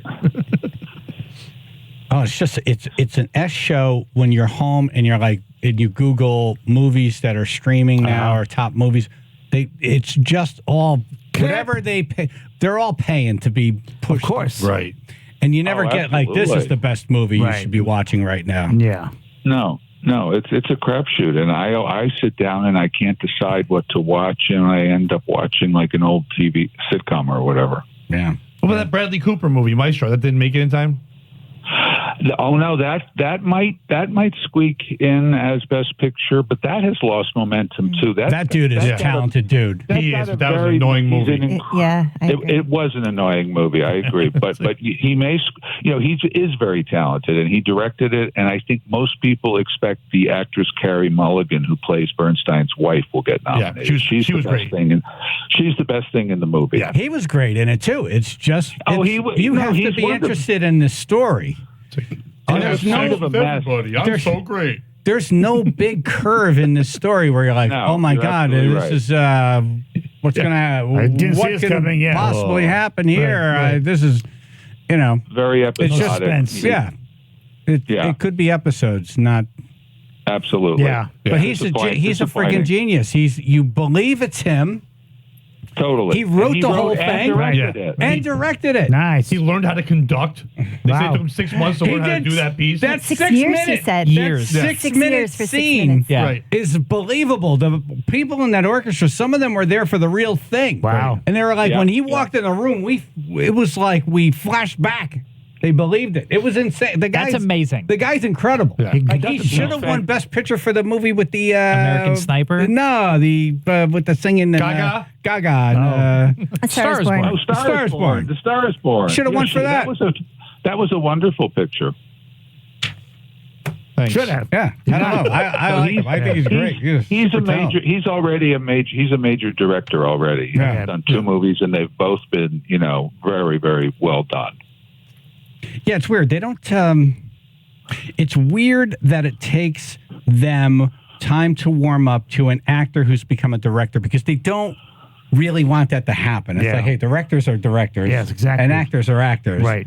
And they don't like to see that. It takes them time to warm up to those people. Yeah. Although, there's the famous case of Robert Redford doing his first job as a director, Ordinary People, and he beat Scorsese for Raging Bull. Right. So sometimes they do. If it's a big actor like Redford, he seemed to sort of glide into being a director, and did very well. The first movie out, he won Best Picture and Best Director. Yeah. Huh. All right. Well, we'll see. They start in 10 minutes. We'll see. All right. They've turned this into a production too now. They have. They can't just tell us the list. No, it's going to be okay. No. Yep. At least they never announced the wrong ones. Joe Myers they don't. has an awesome podcast called Now a Major Motion Picture. We're linked up on the radio station website. Thank you, Joe. Did you know it's National Passenger Safety Week? I did not know that. Nice. Yes. I'm usually a driver, but we'll talk about what that what we should do as a passenger. Okay. Okay. Yep. Channel 3 Builder and Associates Public Insurance Adjusters. First alert weather. Got a winter weather advisory starting at noon, mostly cloudy. Got a chance for late morning snow or wintry mix through this afternoon with minor accumulations upper 30s, 38 now in Brantford. All right, we do have an accident out there. This is in Trumbull, Mare Parkway southbound as you approach exit 52. It's blocking at least the right lane right now. Multiple vehicles involved right by the Route 8 ramps. We got delays going by of about 30 minutes as a heads up. Elsewhere on 95 southbound, no accidents, thankfully, but we do have heavy volume going through Southport. That'll start at exit 19, moving southbound through Norwalk and then into Darien around exit 10. About 20 to 25 minutes delays expected there. This traffic report brought to you by Avello Airlines. Dreaming of sunshine and sandy shores? Say hello to Avello. Escape to Daytona Beach from New Haven with nonstop flights on Avello. Don't miss out. Book your getaway today at AvelloAir.com. Your perfect beach day is just a flight away. That's your Chaz and AJ Connecticut Lottery traffic report. Okay, so I got winter weather advisory going on today. Of course, winter is here. It is cold. If you have those drafty windows, your house never warms up. Your heater's or you constantly hear your going. furnace going on every over and minute. over. Exactly right. And you're like, well, it keeps on running. Yeah, it's not getting warm in here. Why? Drafty windows. You need Window Nation to take care of that. Winter's here. The air is getting cold. Your energy bills be at all-time highs. Now it's time to replace those windows with 0% for 5 years and 50% off all style windows. Now is the time to protect your family and the elements from lower your energy costs, upgrade the look and feel of your home, and it's so easy to do. They even have this thing on their website where you can upload a picture of your house and you kind of see what kind of windows would go in your house. Make it like, oh, okay, those look nice. You give them a call, they come down, they do an estimate on your home, and which is free, by the way. So you need Window Nation. So easy to get a hold of them. 866-90-NATION, 866-90-NATION, or go to windownation.com, windownation.com, and tell them Chaz and AJ sent you.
got to take a whole different angle on this. Okay.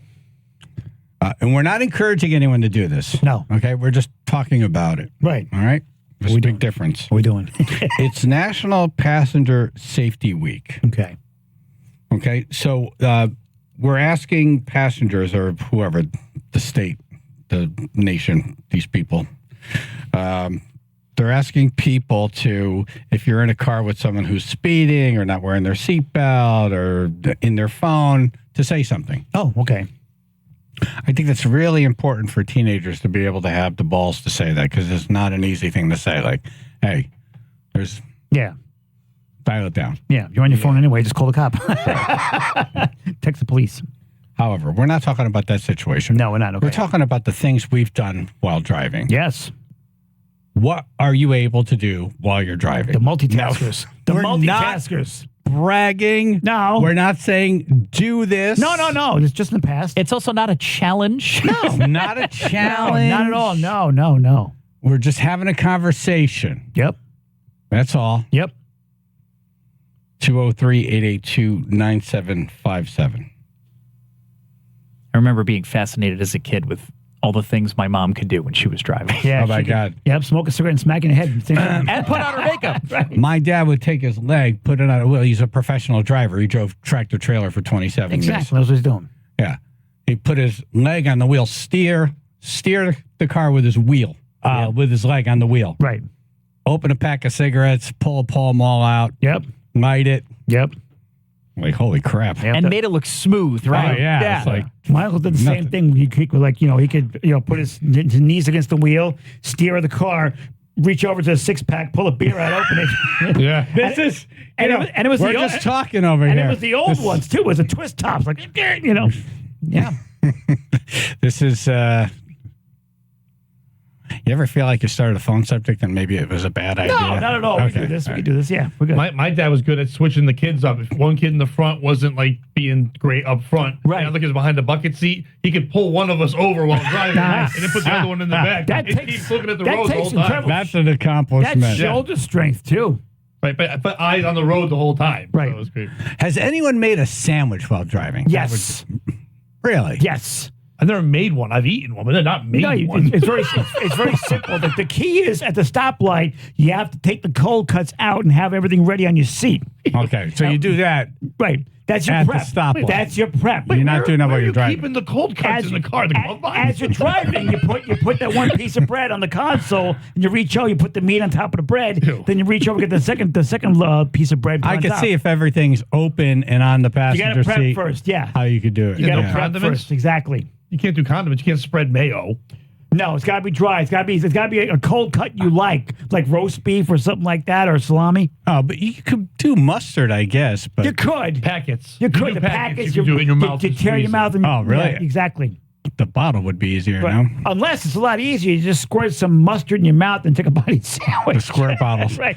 It's funny. The squirt bottles weren't around back in the day. You could only find them on a table of like a diner. Right, which you had to steal. Now, they smartened up. Yeah, once you And steal those, squirt you got bottles work if they're prepared, but if you have to turn over and the juice comes out, you're like, if you get the mustard water Mustard, first, yes. The mustard water. Oh, Not I hate good. that. my mom always drank the coffee in the car out of a regular mug because they didn't have those travel tumblers that everybody's got now. Like those didn't exist, and if they did, they never fit the goddamn cup holder. Right, so you So had to she hold had the one mug. It was the car mug that she could, if she arranged the handle sideways, she could get it in. It was not a perfect fit, but if you kind of wedge it in, it's going in the cup holder. Yeah, so she couldn't actually put the coffee way up to the top, Yeah, obviously. but Right, she had to sip it down a little bit. Yeah, that's be like a Yeah, you got to sip it wiggle down. room. Yep. she's blowing on it. And but that first sip is as we're leaving the driveway. It's like that first turn is like, whoop, and then now she's good.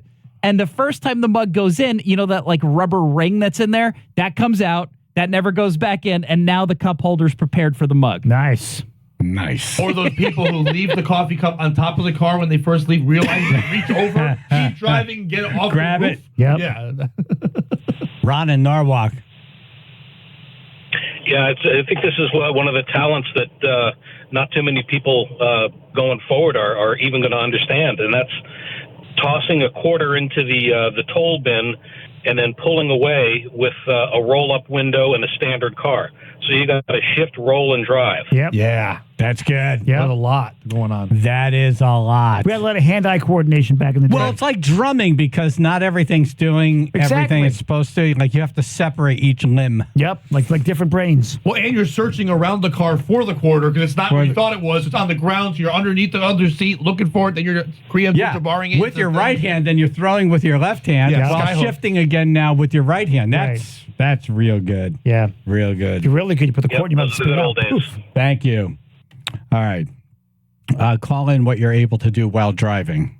Chaz and AJ in the morning. 99.1 PLR, 95.9 The Fox.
All right, come on. Just guys are going to call now. Women, we know you do stuff. You put makeup on. Come on. You do your hair. Come on. You're on the phone. We see you. I thought you were equal. Don't be that way. Right. Chaz and AJ in the morning, 99.1 PLR, 95.9 The Fox. We're talking about the things we do while we're driving. The multitaskers. And, you know, this isn't something we're encouraging or challenging or... No. Don't do this. Don't do it. Right. Yes. That's... We're acknowledging what we've done. Yes. No, the phone subject is things you shouldn't do while you're driving. Exactly. Yeah. 203-882-9757. Pat Oates is in studio. Friday, February 2nd, he's at Twisted Vine in Derby. Yay. We're linked up. James in Seymour.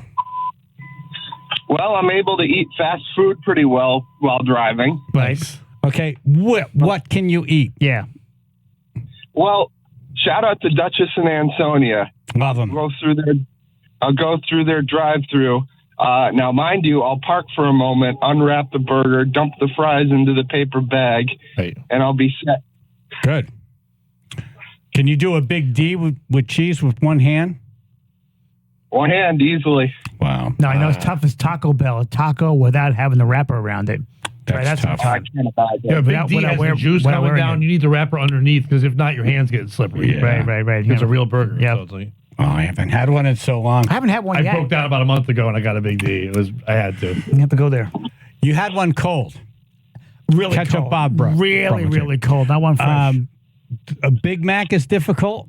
A Whopper is easy. One hand. Yeah. Triple Baconator It's stuff. all, you got Triple Baconator. Yeah, That's that a was challenge. It's how you position your hand on the burger. Because once you have it on there, that's your position. Because that's how you get Yeah. around it. Right. You got to work side That's to it. side. You get the middle and side, then side, one then middle grip. and side, then side. That's the rhythm. As you spin it with your hand without letting go. At times you have to grab with your mouth. Sounds like you've never done this You before. got to grab with your mouth and then reposition your hand. Grab it with your mouth. Wait, hold on. You grab with your mouth. All right, so when you're done, like eating around your hand, Right. Then what you do is you move put one it in finger, your mouth. You move one finger. Bite down. You grab, bite with it, and then you move a finger, and bite you, down. and you reposition your hand. Oh, look at you. Yeah. That's I professional. got this down, man, without losing a condiment, without losing a pickle or an onion. Oh, I hope you hit a speed bump during that. This seems like a video we should make of you driving around the parking lot finishing off a Big D with cheese. Let's do this. We would, but you can't do this at home, right? Remember? Oh, yeah, right. I'll bring my standard shift. I'll bring the Challenger. All right, James. Thank you. Randy on the road. Hey, good morning, guys. I have made a peanut butter and jelly sandwich for my kid while driving. Nice. See, a good driver and a good dad. This is championship level. Look at this. Look at you. Did you cut the crust off? No. My little kid, Nancy. The peanut butter. I almost feel like you need two hands to put peanut butter on the bread without the bread ripping apart. Yeah. Yeah. It was a toast? You have, well, he was sitting next to me. He'd give me the bread, put the peanut butter on the knife. You can drive with your forearms. Hold the bread in one hand and then spread the peanut butter with the other while you're driving. Can you imagine into an accident you get this peanut butter smashed in your face? Well, you'd have a butter knife in your eye. And peanut butter all over your face. Let me smell your forehead. It's like this guy's bleeding peanut butter. What's the best bread for this? We were running late for school and he hadn't eaten breakfast. So I said, grab the stuff. I said, we'll do it in the car. There's some Pop-Tarts come in handy, but yeah. Right. Yep. Yeah. We thought this kind of sucking head wound ended up being Smuckers. And again, we're doing what not to do. Exactly. Right. Exactly. No, I don't. We did it once. Right. We lived through it. Don't try it. Don't try it. Right. Yeah. Exactly. Yep. All right, Randy. Thank you. See? Who's eating soup? Right, I want to hear that one. Right. Some folks roll a cigarette, a whole cigarette. Now, what kind of cigarettes are we talking about? Cigarette. Okay. An actual cigarette. Like, remember, you can get the papers and you put your own tobacco in there? I knew a guy could actually roll a cigarette with one hand while driving. Wow. My buddy in college did bong hits when he drove, but we held the bong at least. He's a cop now. He actually is. It's amazing, isn't it? Major drug person cop now. Kristen in Norwalk, thank you for being the first woman on the phone to Yay. admit she does stuff while she drives. Yay. What do you do? Good morning, guys. Morning. Morning. Hi. So I'm about 45 years old, and Tinder. I like how you say about. So what's that? 62? About. Someone's around that area. All right, we're kidding. So go ahead. Go ahead, lady. hey, so I'm about 45 years old, and back in high school, we smoked blunts. And so what we would do was drive down to the Bronx and get our weed and get a blunt, split it open, empty it out, and roll it inside out. Right. What do you mean? But you did that while driving? Yeah. Right. Oh. I drive with my knee. Sorry. You got a regular, like the cigar blunt, but then emptied out the tobacco and then use that to roll. Put herb in there, yeah. Okay. Yeah. I had a co-pilot, and so they would, take whatever guts, but I would do the rolling because they didn't know how to roll. Gotcha. Wow. Yep. You'd have your forearms on the wheel, or your legs are holding the wheel? My left knee. My Your left knee. Just use their toes to do it. Then who threw the pedal? Cruise control. Nate. Wow. That's smart. No You have New cruise York control. traffic to deal with, so you can do that and take your time. Yeah. Foot on the pedal. Well, yeah, it was always in the afternoon, so there was some traffic. So And what do you do now? But Cop. Drugs. No, I don't smoke anymore. Nurse. No. Pills. I have a nice honest job. Okay. That's Yep. Drug dealer. Yep.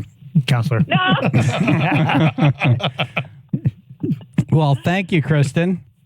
Well, there's other things, do the makeup and all that too. of Right, course. right. Yes. Make your face. Yep. But the rolling the blunt, gutting it, and rolling it inside out. That's talent. Yep. Yeah. That's talent. That is talent. Thank you for your That's service. talent. Yes, thank you for doing it. Cool. Thanks, Thank guys. you. You're the best.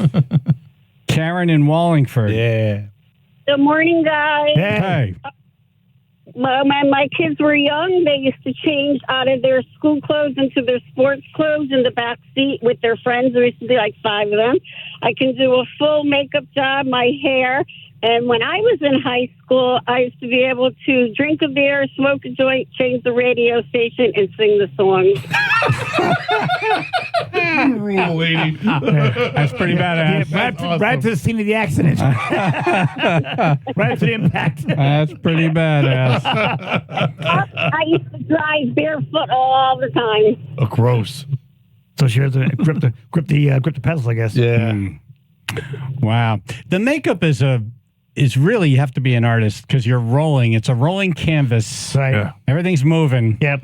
You could poke stuff. They should have like It Insta could be, face. it could be bad. They should like Insta face, like this, like thing like a face and it has makeup on. You just press onto your face. And Yeah, kind of like the Jetsons. Exactly, Insta face. Yeah.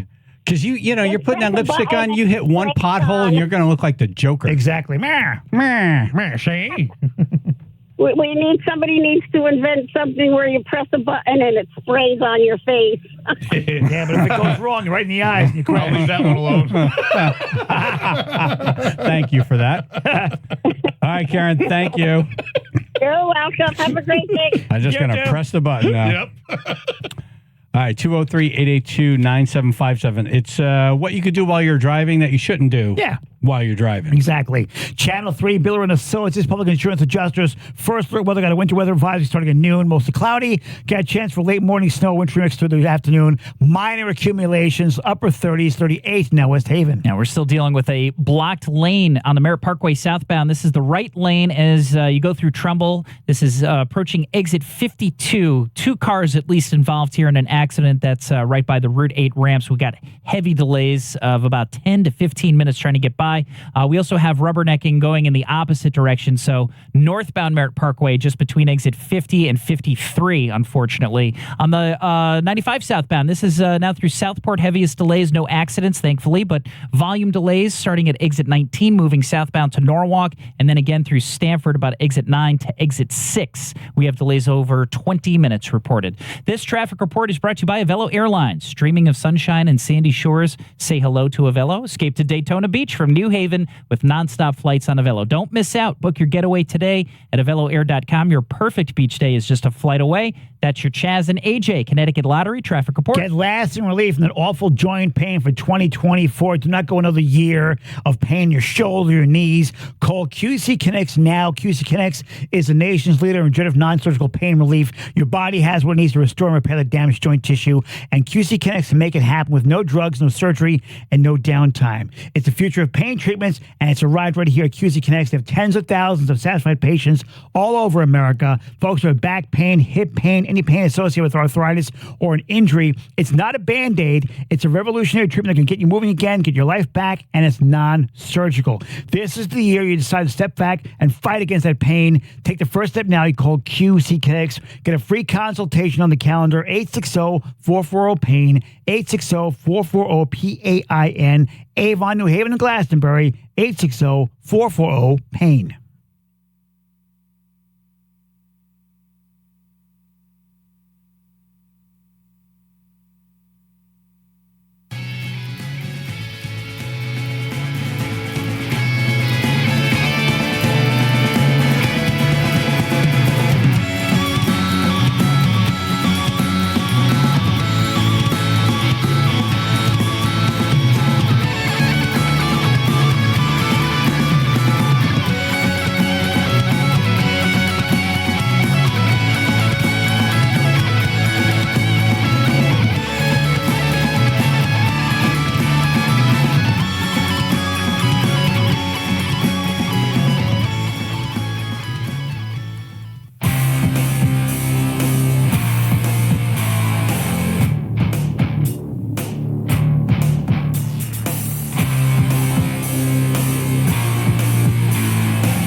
in Deep River. Hey, how's it going, guys? Let me move away from the generator here. Thank you. Yeah.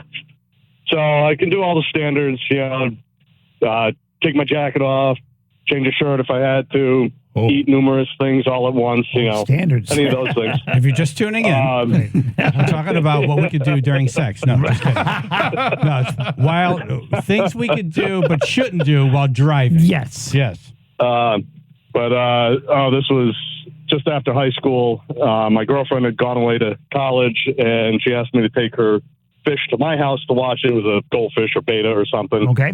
So I tried just putting it on the seat next to me, but, water starts sloshing around a little too much. So made the quick decision that the best thing to do here was just hold the fish bowl and drive across town. Drive across town with my knees. Right. Wow, Jacques Cousteau. He really loves his fish. Well, I loved her, so she wanted me to take care of the fish. I take care of the fish. Exactly, right. Wow. What a good boyfriend. So, yeah, I mean, it was only a few miles, not terrible roads, but, yeah, I drove the whole way with my knees. Right. Until your airbag goes off and they find a guy, Zap Commander, with a bowl on his head. Was it a tiny fish bowl or was it like a tank? No, it was, your standard, like, little goldfish, probably a gallon or whatever. Yeah. Still tough. Like holding a football. Yeah, I didn't have to carry like 50 pounds in my hand the whole way. Has the diver in it. Whole castle and stuff. This is getting heavy. Filters going on. 3 or 4 fish are floating on the top again. The hard part was keeping the generator next to me as I went, to keep the pump and everything going. I had his extension cord running along the car. It's getting exhausting here now. Great call. All right. Thank you, man. Appreciate it. Have a good one, guys. Thank you.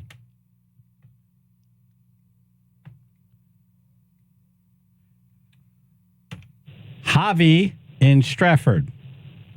Hey, good morning, guys. First time, long time. Hey, man. Thank you. Welcome. So, listen to these. These are hysterical. But I've been a police officer for 19 years. Thank you. Thank you, sir. It's amazing what we can do while driving a car. Oh, yeah? We can see a violation coming. We can pull an illegal U-turn, type your license plate in a computer, pull you over, talk on the radio, all while not wearing our seatbelt. Nice. See? This is why you're you. Check Facebook. Right. Like some posts. Right. Grab your weed.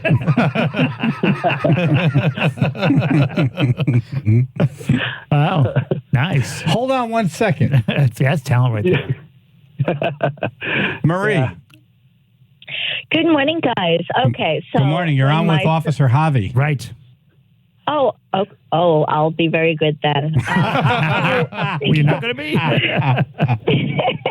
So when my son was younger and he was in a car seat, every now and then, I'd have to entertain him. So while I was driving, I would reach back with my right hand and play Thumb War with him. Nice. You don't need that hand. Yeah. You really? Yeah. So I was kind of like stretched behind me, looking on the road, trying to watch him at the same time. And needless to say, he always won. But he always won. You got a bigger thumb. She can't see, dude. She's not watching. You just grab something small and squish. That's him. I just castrated my kid. Why is there that dent in his forehead? Because I'm a champion. Right. Shape your mom's thumb. They call him dent head. Yeah. So, yeah. That's about it. That's about the worst of it. And I've never done the mascara thing or anything. I was too afraid that I was going to poke my eye out. This is true. Got your eyes. Yep.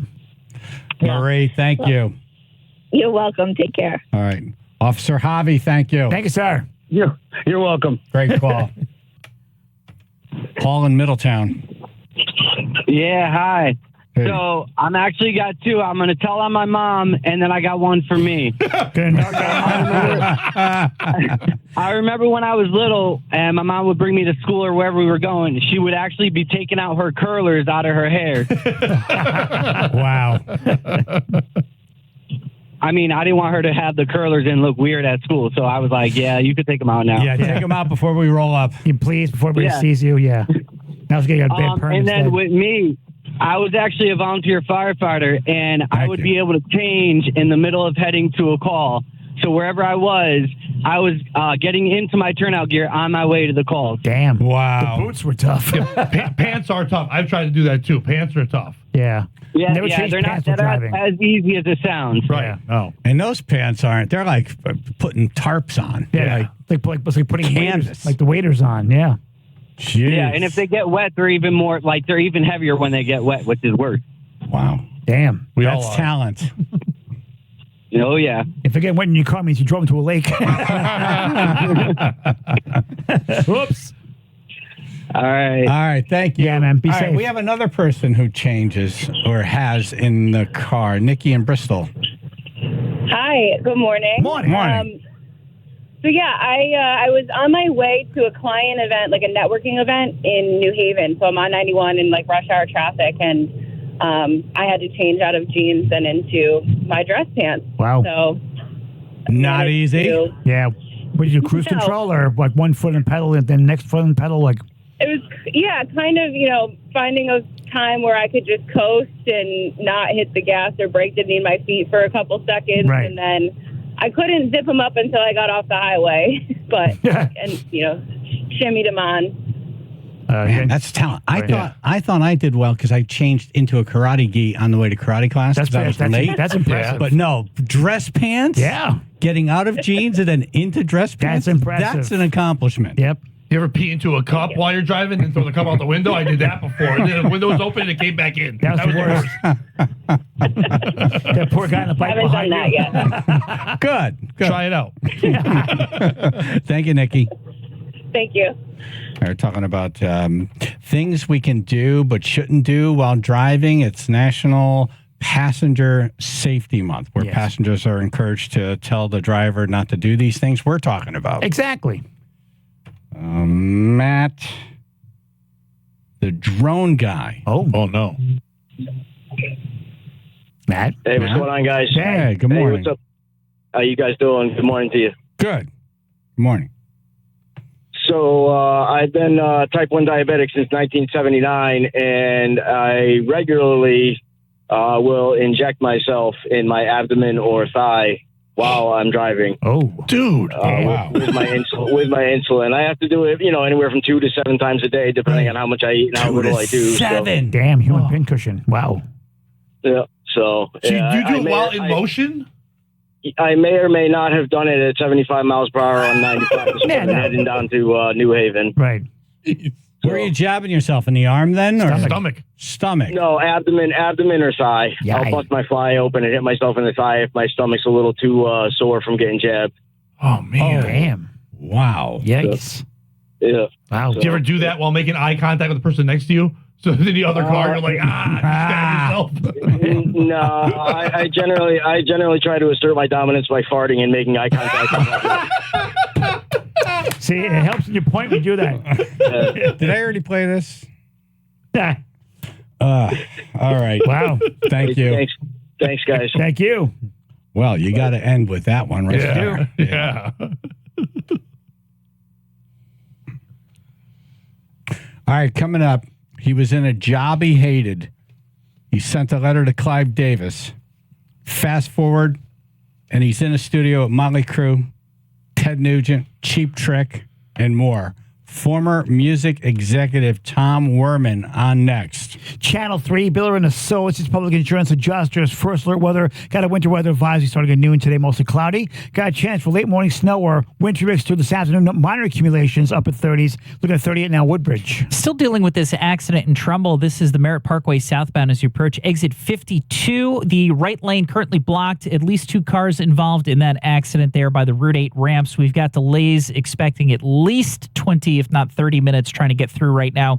Elsewhere, we've got some construction set up that's going to start slowing things down. We'll start in Orange. This is 15 northbound between exit 57 and 60. The left lane is closed there. Delays going into the tunnel, so that's going to be extra slow for you.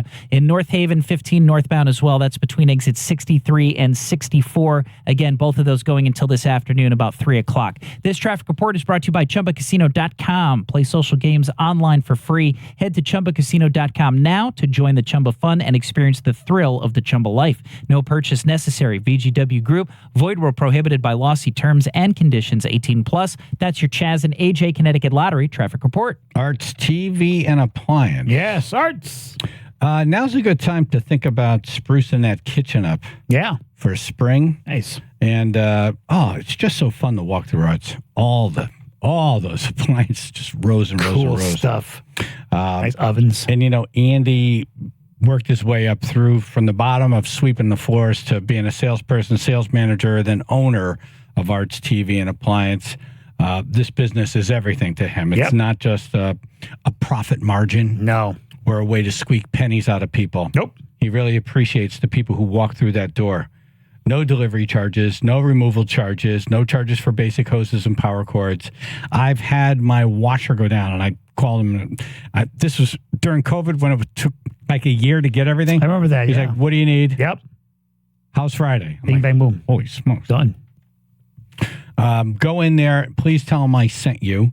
Or you could just go online and check them out. artstvonline.com. artstvonline.com. Browse their large selection of smart home solution appliances. Say yes to local shopping. artstvonline.com.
pretty wild story and an awesome book you should get if you can get it. This guy hated his job, sent a letter to Clive Davis, and ended up becoming a big-time music executive. Tom Werman on the show. Good morning. Good morning. Thanks for coming back. Wow, it worked. Sure. Yeah. So you went to college. You followed, the pattern that, the path that your parents wanted you to. You hated your job. You bet. Yeah. And you send a letter to Clive Davis? Yeah. It was a rather cheeky letter. It closed by saying, "I'll call your office, to set up an appointment." Nice. And you don't tell Clive when you're going to see him. Right. So it's confidence. Yes, it was. It was confidence and desperation. I really was very unhappy in my job. At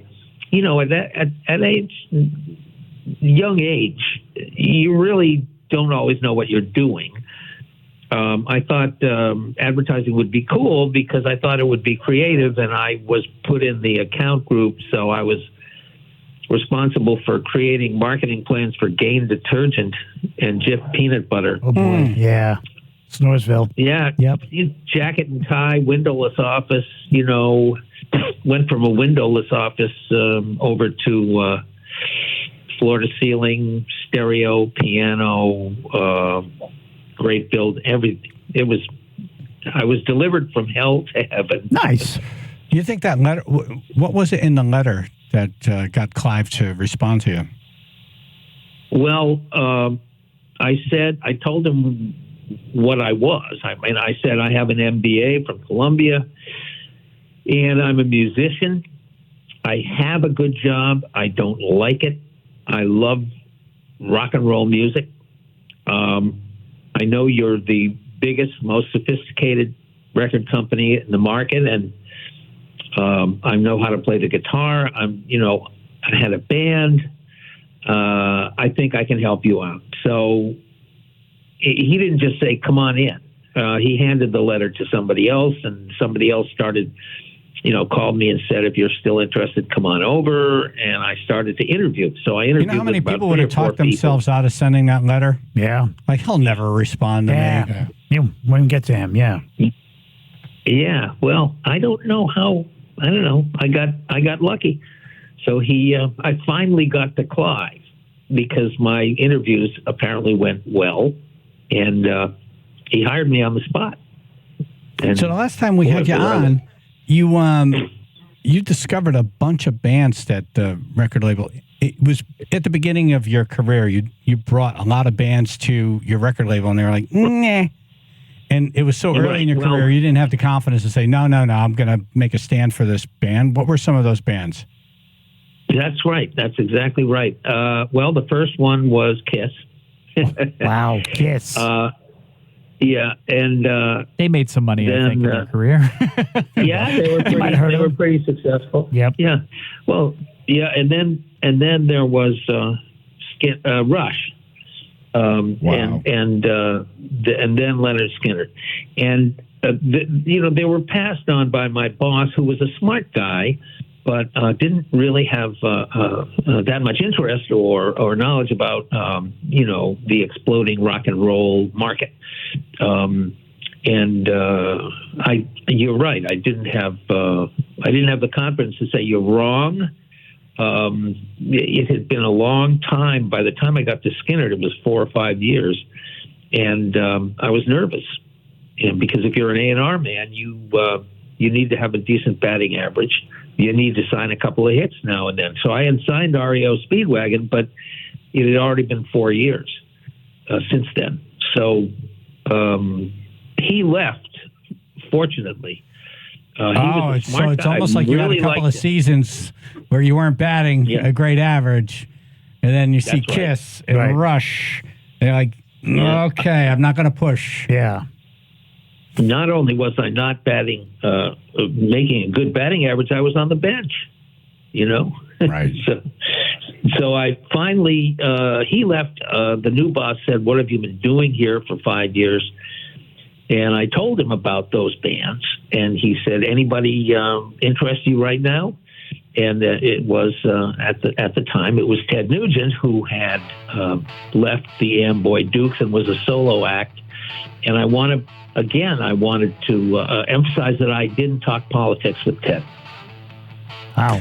Yeah, no, it's sad that you can't even mention the guy's name without people like either being like really cool or like exploding into teardrops. You know, it is what it is. The guy made a lot of legendary guitar riffs and songs. He's a great musician. Tremendous He's talent. a great artist. Yeah, you shouldn't have to go around apologizing seriously about this. Yeah, you know, really. Well, he has said some very extreme things with which I disagree.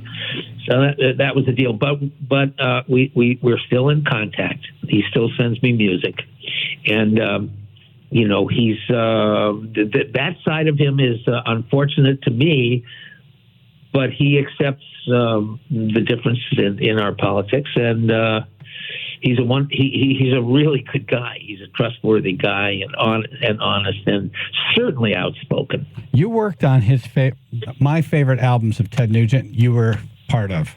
Yeah. Ted Nugent, Free for All, Cat Scratch Fever, Weekend Warriors. Wow. And Double Live Gonzo. Big albums. One of the greatest live albums ever recorded. Big albums. Yeah, we had fun. And he wasn't someone who had a drug or alcohol issue in the studio, right? Well, his issue was nobody was allowed to have drugs or alcohol in the studio. So, actually things went pretty quickly, and it was a very cost-effective album, the first one. And then everybody got used to it. Outside of the studio, the band, did what they wanted, but certainly nothing in the studio. Ted knew basically every note that he wanted everyone to play, all the drum parts. He had it all in his head. So, I became more creative with every album, but in the beginning I was really limited to quality control. That's all I had to do. I made a lot of suggestions, but he had it together. Was there a moment in the Cat Scratch Fever recording sessions that you had an idea for a part that we may be familiar with now? Which part are you talking about? I'm just wondering, a lyric? Yeah, lyric or a change, a bridge. Well, I said yeah. Yeah, no, I didn't change very much. I remember seeing him perform. The first time I ever heard Cat Scratch Fever was when he played it live. He debuted it on stage, and I called my boss after the concert and said, "Ted's written a single." So that was the first hit single he had. So wow. As soon as you heard that, you knew. You're like, this is a single. Yep. Yeah, it was like there haven't been too many of those. Every Rose was one. Maybe Surrender. There were a few, Flirting with Disaster. And you can tell those, but many hit singles are surprises. Home Sweet Home. You were with Motley Crue for that recording session, right? And that was a surprise. It was, Tommy wasn't famous for playing the piano, but he wrote the song, came up with the licks on the piano part, and I was really surprised. He just sat down in the studio one day and played it, and so I was really fond of power ballads, making power ballads, because they were one of the things that got hard rock bands onto AM radio and got them hit singles.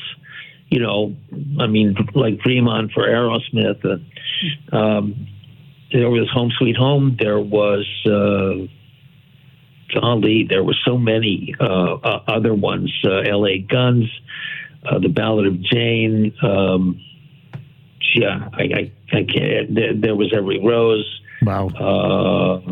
There were. I can't right now recall, but there were 5 or 6. You had a lot. Yeah, it's a nice list. Tom Warman is on. He's a music executive and has a book out. It's an awesome book. We're linked up on the radio station website.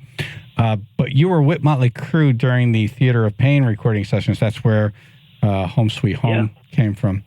Right. That was in the height of Nicky's heroin problem, right? Yeah, pretty much. It was around there because they were pretty stressed out because they had to hurry up and follow up Shout at the Devil. Monster album. Yep, huge. Yeah. Basically had to write 12 new songs that were really good. Thank goodness for Home Sweet Home.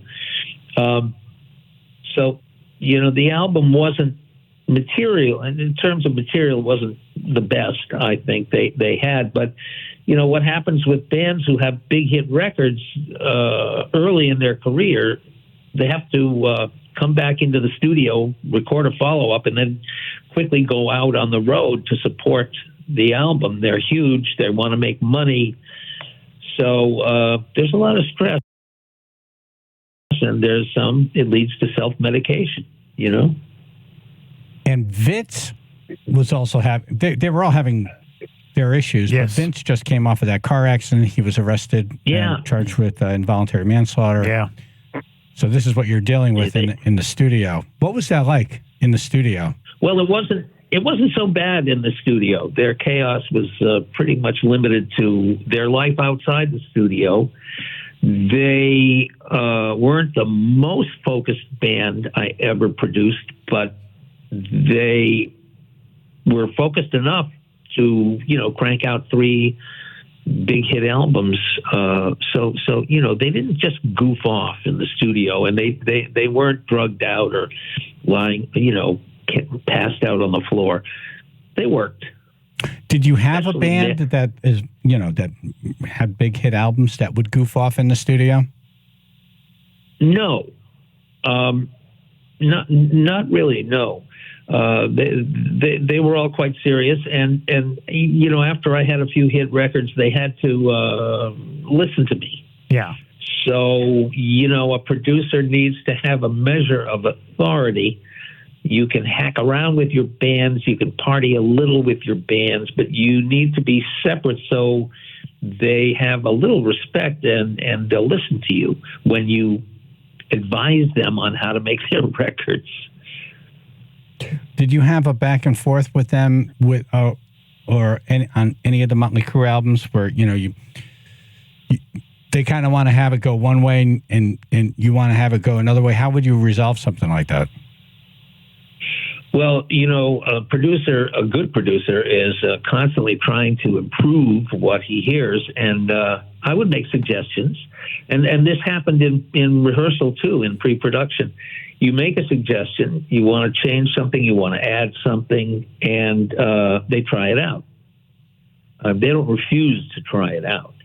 And if it works, you include it, you incorporate it in the song, and if it doesn't work, you move on. The producer cannot dictate. A lot of bands say, "Oh, he wouldn't let us do this," or "He made us do that." That's baloney. Yeah. The producer's hired by the band, and so you're really working for the band, and they are supposed to feel fortunate to have you as an advisor. So.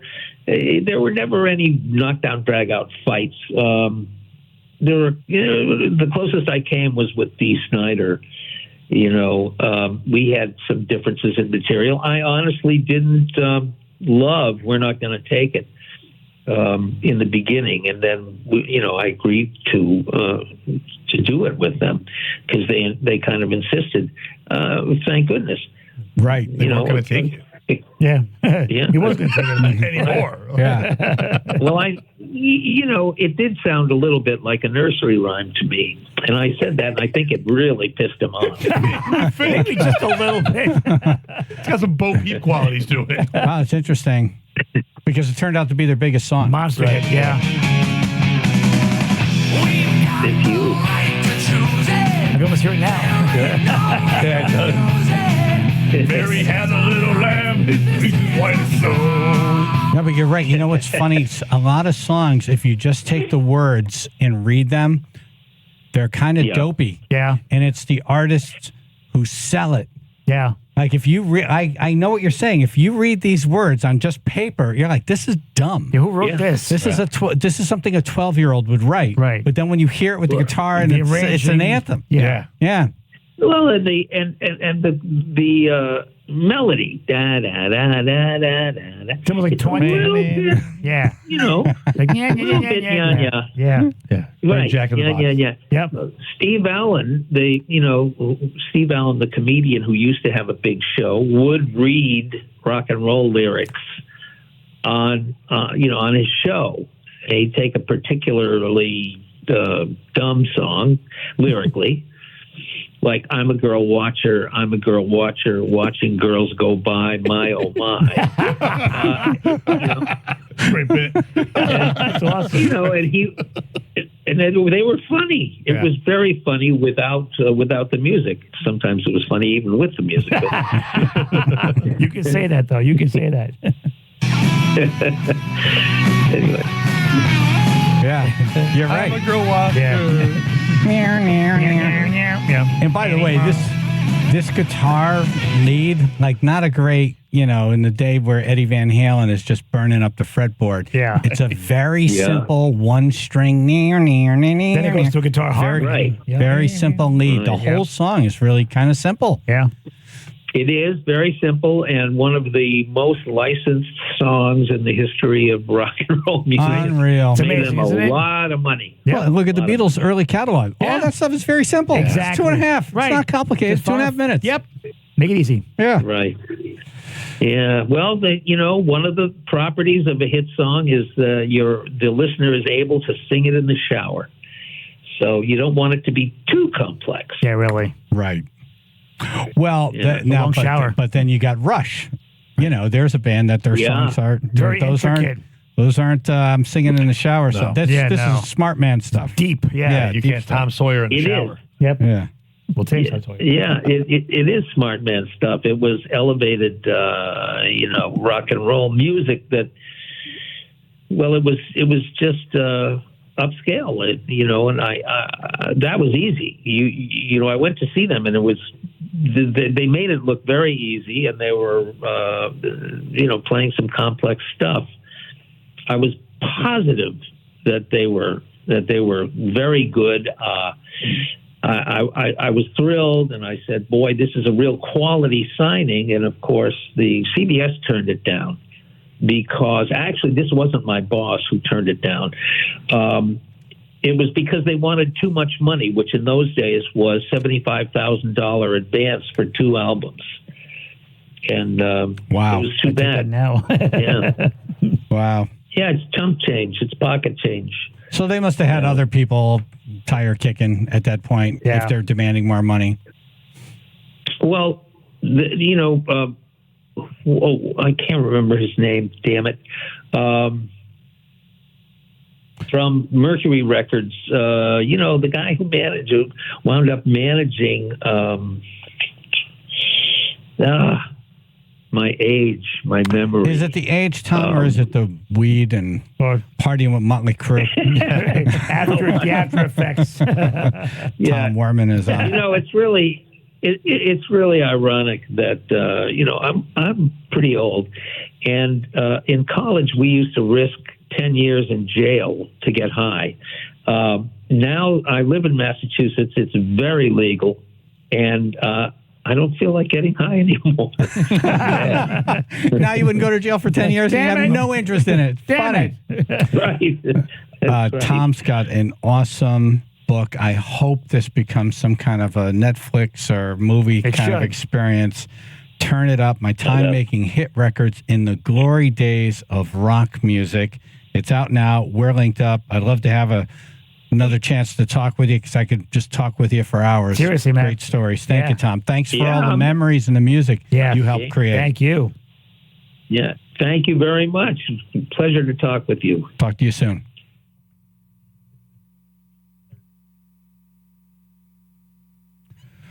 Okay, Window Nation. What's the temperature today? It's actually like a heat wave. It's upper 30s. Yeah, upper 30s. Heat wave. Yeah. Yeah.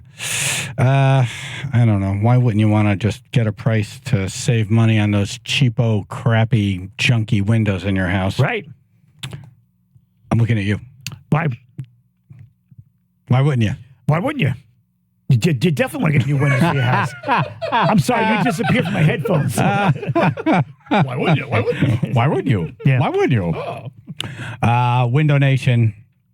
Get 0% interest for 5 years plus 50% off all styles of windows. Save thousands on your new windows and your energy bills, all while upgrading the look and feel of your home. It's very simple. You call them 866-90-NATION. That's 866-90-NATION, or go to windownation.com. That's windownation.com.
Sex toys falling from the sky.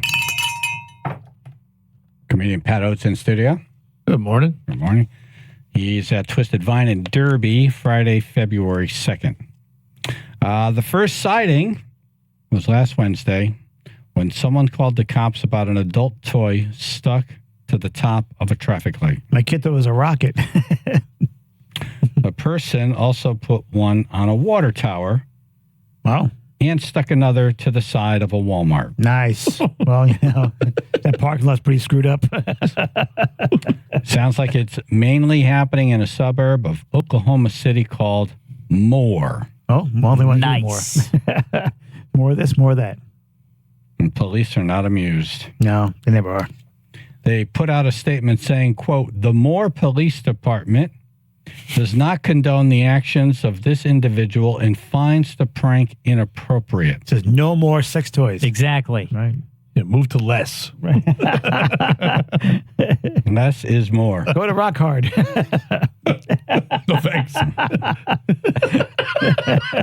Pass.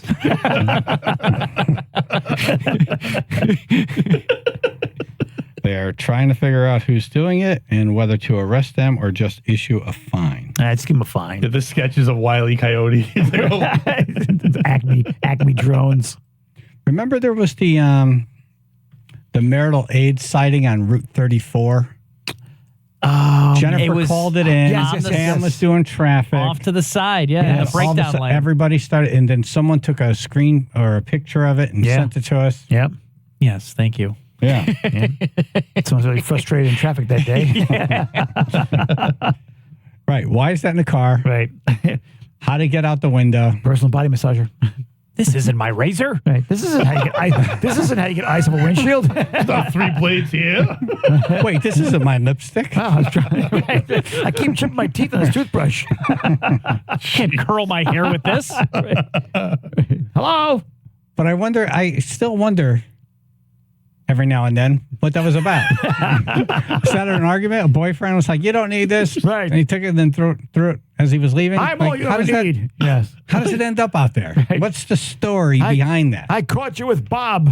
I like that you sometimes ponder about it. Sometimes I sit there and think to myself, what happened? Yeah, anytime that pops into my head, right. I'm like, how did that happen? Right. What's the story? That's like a Breaking Bad episode. It begins in morning rush hour traffic. Yep. Someone spots it. And then you back it up all the way through the episode. Like, how does it end up there? How'd it happen? Yep. How'd it happen? With this, I don't need you. Okay. How about now? How about now? Wait too much time with him.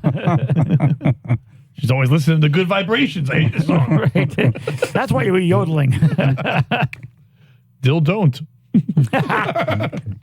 Was Woman close. called. All right, we'll just do this.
All right, Rocky 2 trivia. Stump the Chumps.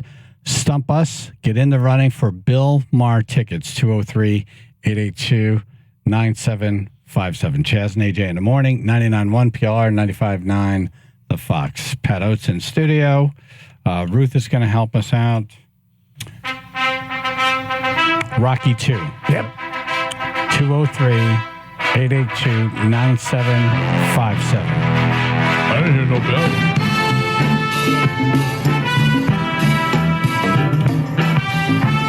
Chaz and AJ. Hey, am I in the air? Yes, you are. Hey. So if you Good stump morning. us, I got to put you on hold so Phil can get the number. Go ahead. What's your question? All right, no worries. In Rocky 2, there was multiple kids that were hired as extras in the film to run behind Rocky through the streets. Roughly, there's a rough number. How many kids were selected? How many kids? Like every single one of them. It's a rough number. There was no exact number, but there's a rough number. A rough number. Was it like 800? 800. It wasn't being chased by a mob. There was a pretty big mob, but I don't think it was 800. Yeah. Was Couple like hundred. 30 maybe? No, when he's running, there's a group. You guys give me your final answer. I'll tell you the answer. All right. We know how it works. 48. I like it. Final answer? Yes. You should have went with Ruth. It was 800. 800? I don't recall that scene. Really? What? That many kids were chasing after him? In Rocky Well, 2. Rocky 2? Rocky They 2. brought him in as extras when he was after Adrian woke up. He was running through the streets with all the kids. They brought him in as extras, but they didn't roughly use every kid. Rocky They brought 2. him in as extras. Rocky 2. Yep. How did you know it was 800? I read the IMDb. Oh, trivia. wow. Why didn't you? I thought you were just guessing. Right? Yeah. Oh, damn it. All right, damn it. She read. Okay. All right. From they now on, we screwed take her that one up. seriously. She read. All right. We got to put you on hold. Yes. Don't move. Damn it. Glenn in Wallingford. Yes, in Rocky, he had two pet Cuff and Link. turtles. What were their names? Cuff and Link. And that was Yeah. that first movie. Right. Rocky 1. Yeah, Oh, that's Rocky yes. 1. Yeah. Angelo and Staven. Yeah, what did Adriana say to Rocky when she was lying in the bed? Win, Rocky, win. Adrian. AJ, I love you, baby. You got it. Chris of Waterbury. Yes. Hopefully, AJ can answer this one. Rocky, with his newfound success, was driving what make and model of car? Pontiac Trans Am. It was 1979. Love you, AJ.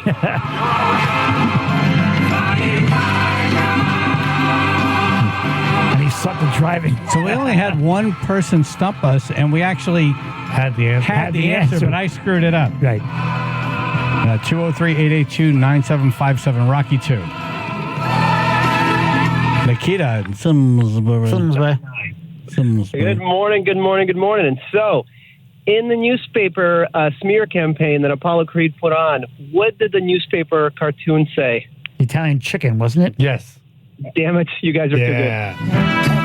I didn't hear no poultry. Hey, look, it's kind of funny, though, you know. Look, a chicken, you know. He starts laughing. That's kind of funny, you know. Look like a chicken. Herman on the highway. Yes, I got one for you. Rocky 3. Nope. Rocky 2. Rocky 2. It's Rocky 2, not Rocky 3. Rocky 2. Call that in Call tomorrow. Yes. All right. Come on, Creed, jump.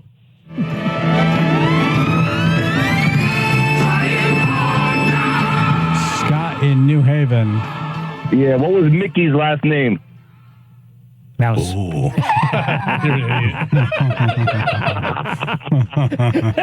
Hi, kids. I'll give you a hint. He was Jewish. Mickey. Was it on the gym? Oh, no, it's Mickey's gym. Mickey. Josephine? No, that's They kind of highlighted when he used the bot. They would say things. I don't have a clue what that is. Where do you see it in the movie? That's a good question.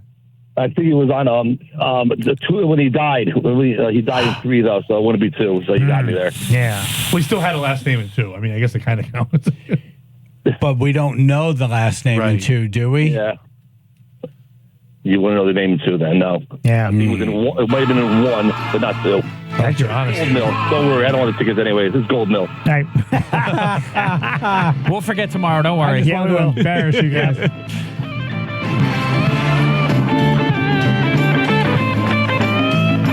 John on the road. Hey, good morning. Hey. You know that big statue that they donated to him or whatever they did with it? But in the movie, he threw something at the statue. What did he throw at? Motorcycle helmet. Yep. Yes, sir. Gallup man. Why did he throw it? Because he's mad. Yeah. He's mad. And what? His career. Because he stinks. This whole place stinks. You know that thing they donated or whatever? Yeah, that statue thingy. They erected in his honor. They're just like, whatever, here's a thing. Dominic on the road. What color was Rocky's robe? Yellow, right? We're not answering talking. I think that's 3. I think right. it's yellow in 3. So you're talking about 2? I thought white was 3, but I could be wrong. White was definitely 4, but was maybe white and blue. Right, because he's bleeding everywhere. You got to see the blood on the white. Right. I thought it was. Ruth, he had you a black one with yellow We're all writing. looking at on. Ruth now. Ruth, did you read anything? He had a black one with yellow writing. 800. And a yellow with black writing and another one, but I don't know which was which. I want to say it was chartreuse and it matched his eyes. Yeah. Oh, yeah. And then teal, and it brought out the blush in his skin. All right. Do we want to guess? I'd guess yellow. I think yellow, too. Well, I go with yellow. All right, yellow. It was yellow. Yay! Yay! Yeah, bum. I got yellow. Yay!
right. Thank you for listening. Thank you for calling. Chaz and AJ in the morning, 99.1 PR, 95.9 The Fox. Final thoughts, AJ. Be careful driving later this afternoon. Might be a little slick. Ruth. Well, maybe I'll see you tomorrow. Find out. Right. You'll find out when. Tonight. After 5? They tell you to call after a certain time. Yeah. Yeah, I think it's after 5. Yeah, good luck. Maybe the weather will affect it. I don't know. What are you hoping for? Yeah, do you want to do this? Not really. Oh, okay. But I mean, I will. If you have to. My civic duty. It's your duty. Yes. Pat? Saturday, I'll be at Fairfield Comedy Circle, and Sunday, I'm headlining at Mohegan Sun. So come see us. Yay. Whoa. Fun. Nice. Phil? Chaz and AJ, McDermott Chevrolet and Lexus of New Haven, flubble of the day. I don't know. Why wouldn't you want to just get a price to save money on those cheapo, crappy, junky windows in your house? Right. I'm looking at you. Why wouldn't you? Why wouldn't you? You definitely want to get new windows for your house. Yeah, that was during when the headphones went off on the side of the board. It still sounded great. But it sounds like, if you don't know that, it sounds like your brain went off. Yes, it does. I realized this. Like normal. It's okay. It's the headphones. I didn't have a stroke. That was not your fault. No. But it still sounds great. There you go. I can accept that. Chaz and AJ. Hey, AJ, come to the shed this weekend and do some equations on the wall. I got your equation hanging. Wall math. Chaz and AJ. What's your point? What's your point? Yeah. Chaz and AJ. Bridgeport, be kind when stuffing the ballot box today. And Ruth, yell, hang 'em high when you walk into the courtroom. Chaz and AJ. That's really nice. Yo, Adrian! Chaz and AJ. Disagrees. Wow, a record executive disagrees with a drug-free conservative. Shocking. Chaz and AJ. Pedestrians that think they own the road. That pisses me off. You're out of order! Chaz and AJ. You're listening to Chaz and AJ on 99.1 WPLR. Thanks. Chaz and AJ. I tell you something, roads are going to be slippery like a donkey going down a water slide. Whoop, whoop, woo! Chaz and AJ. Do donkey slide better? I think you should apologize to Ruth for not taking her answer. Hi, Ruth. Yes, you should. Sorry, You dumped Ruth. me, and I was right. Right. Sorry. Yeah, I'd like to say I'm sorry, but I can't. We need a short video of Ruth in that shed with him. We What call site that would you find evidence.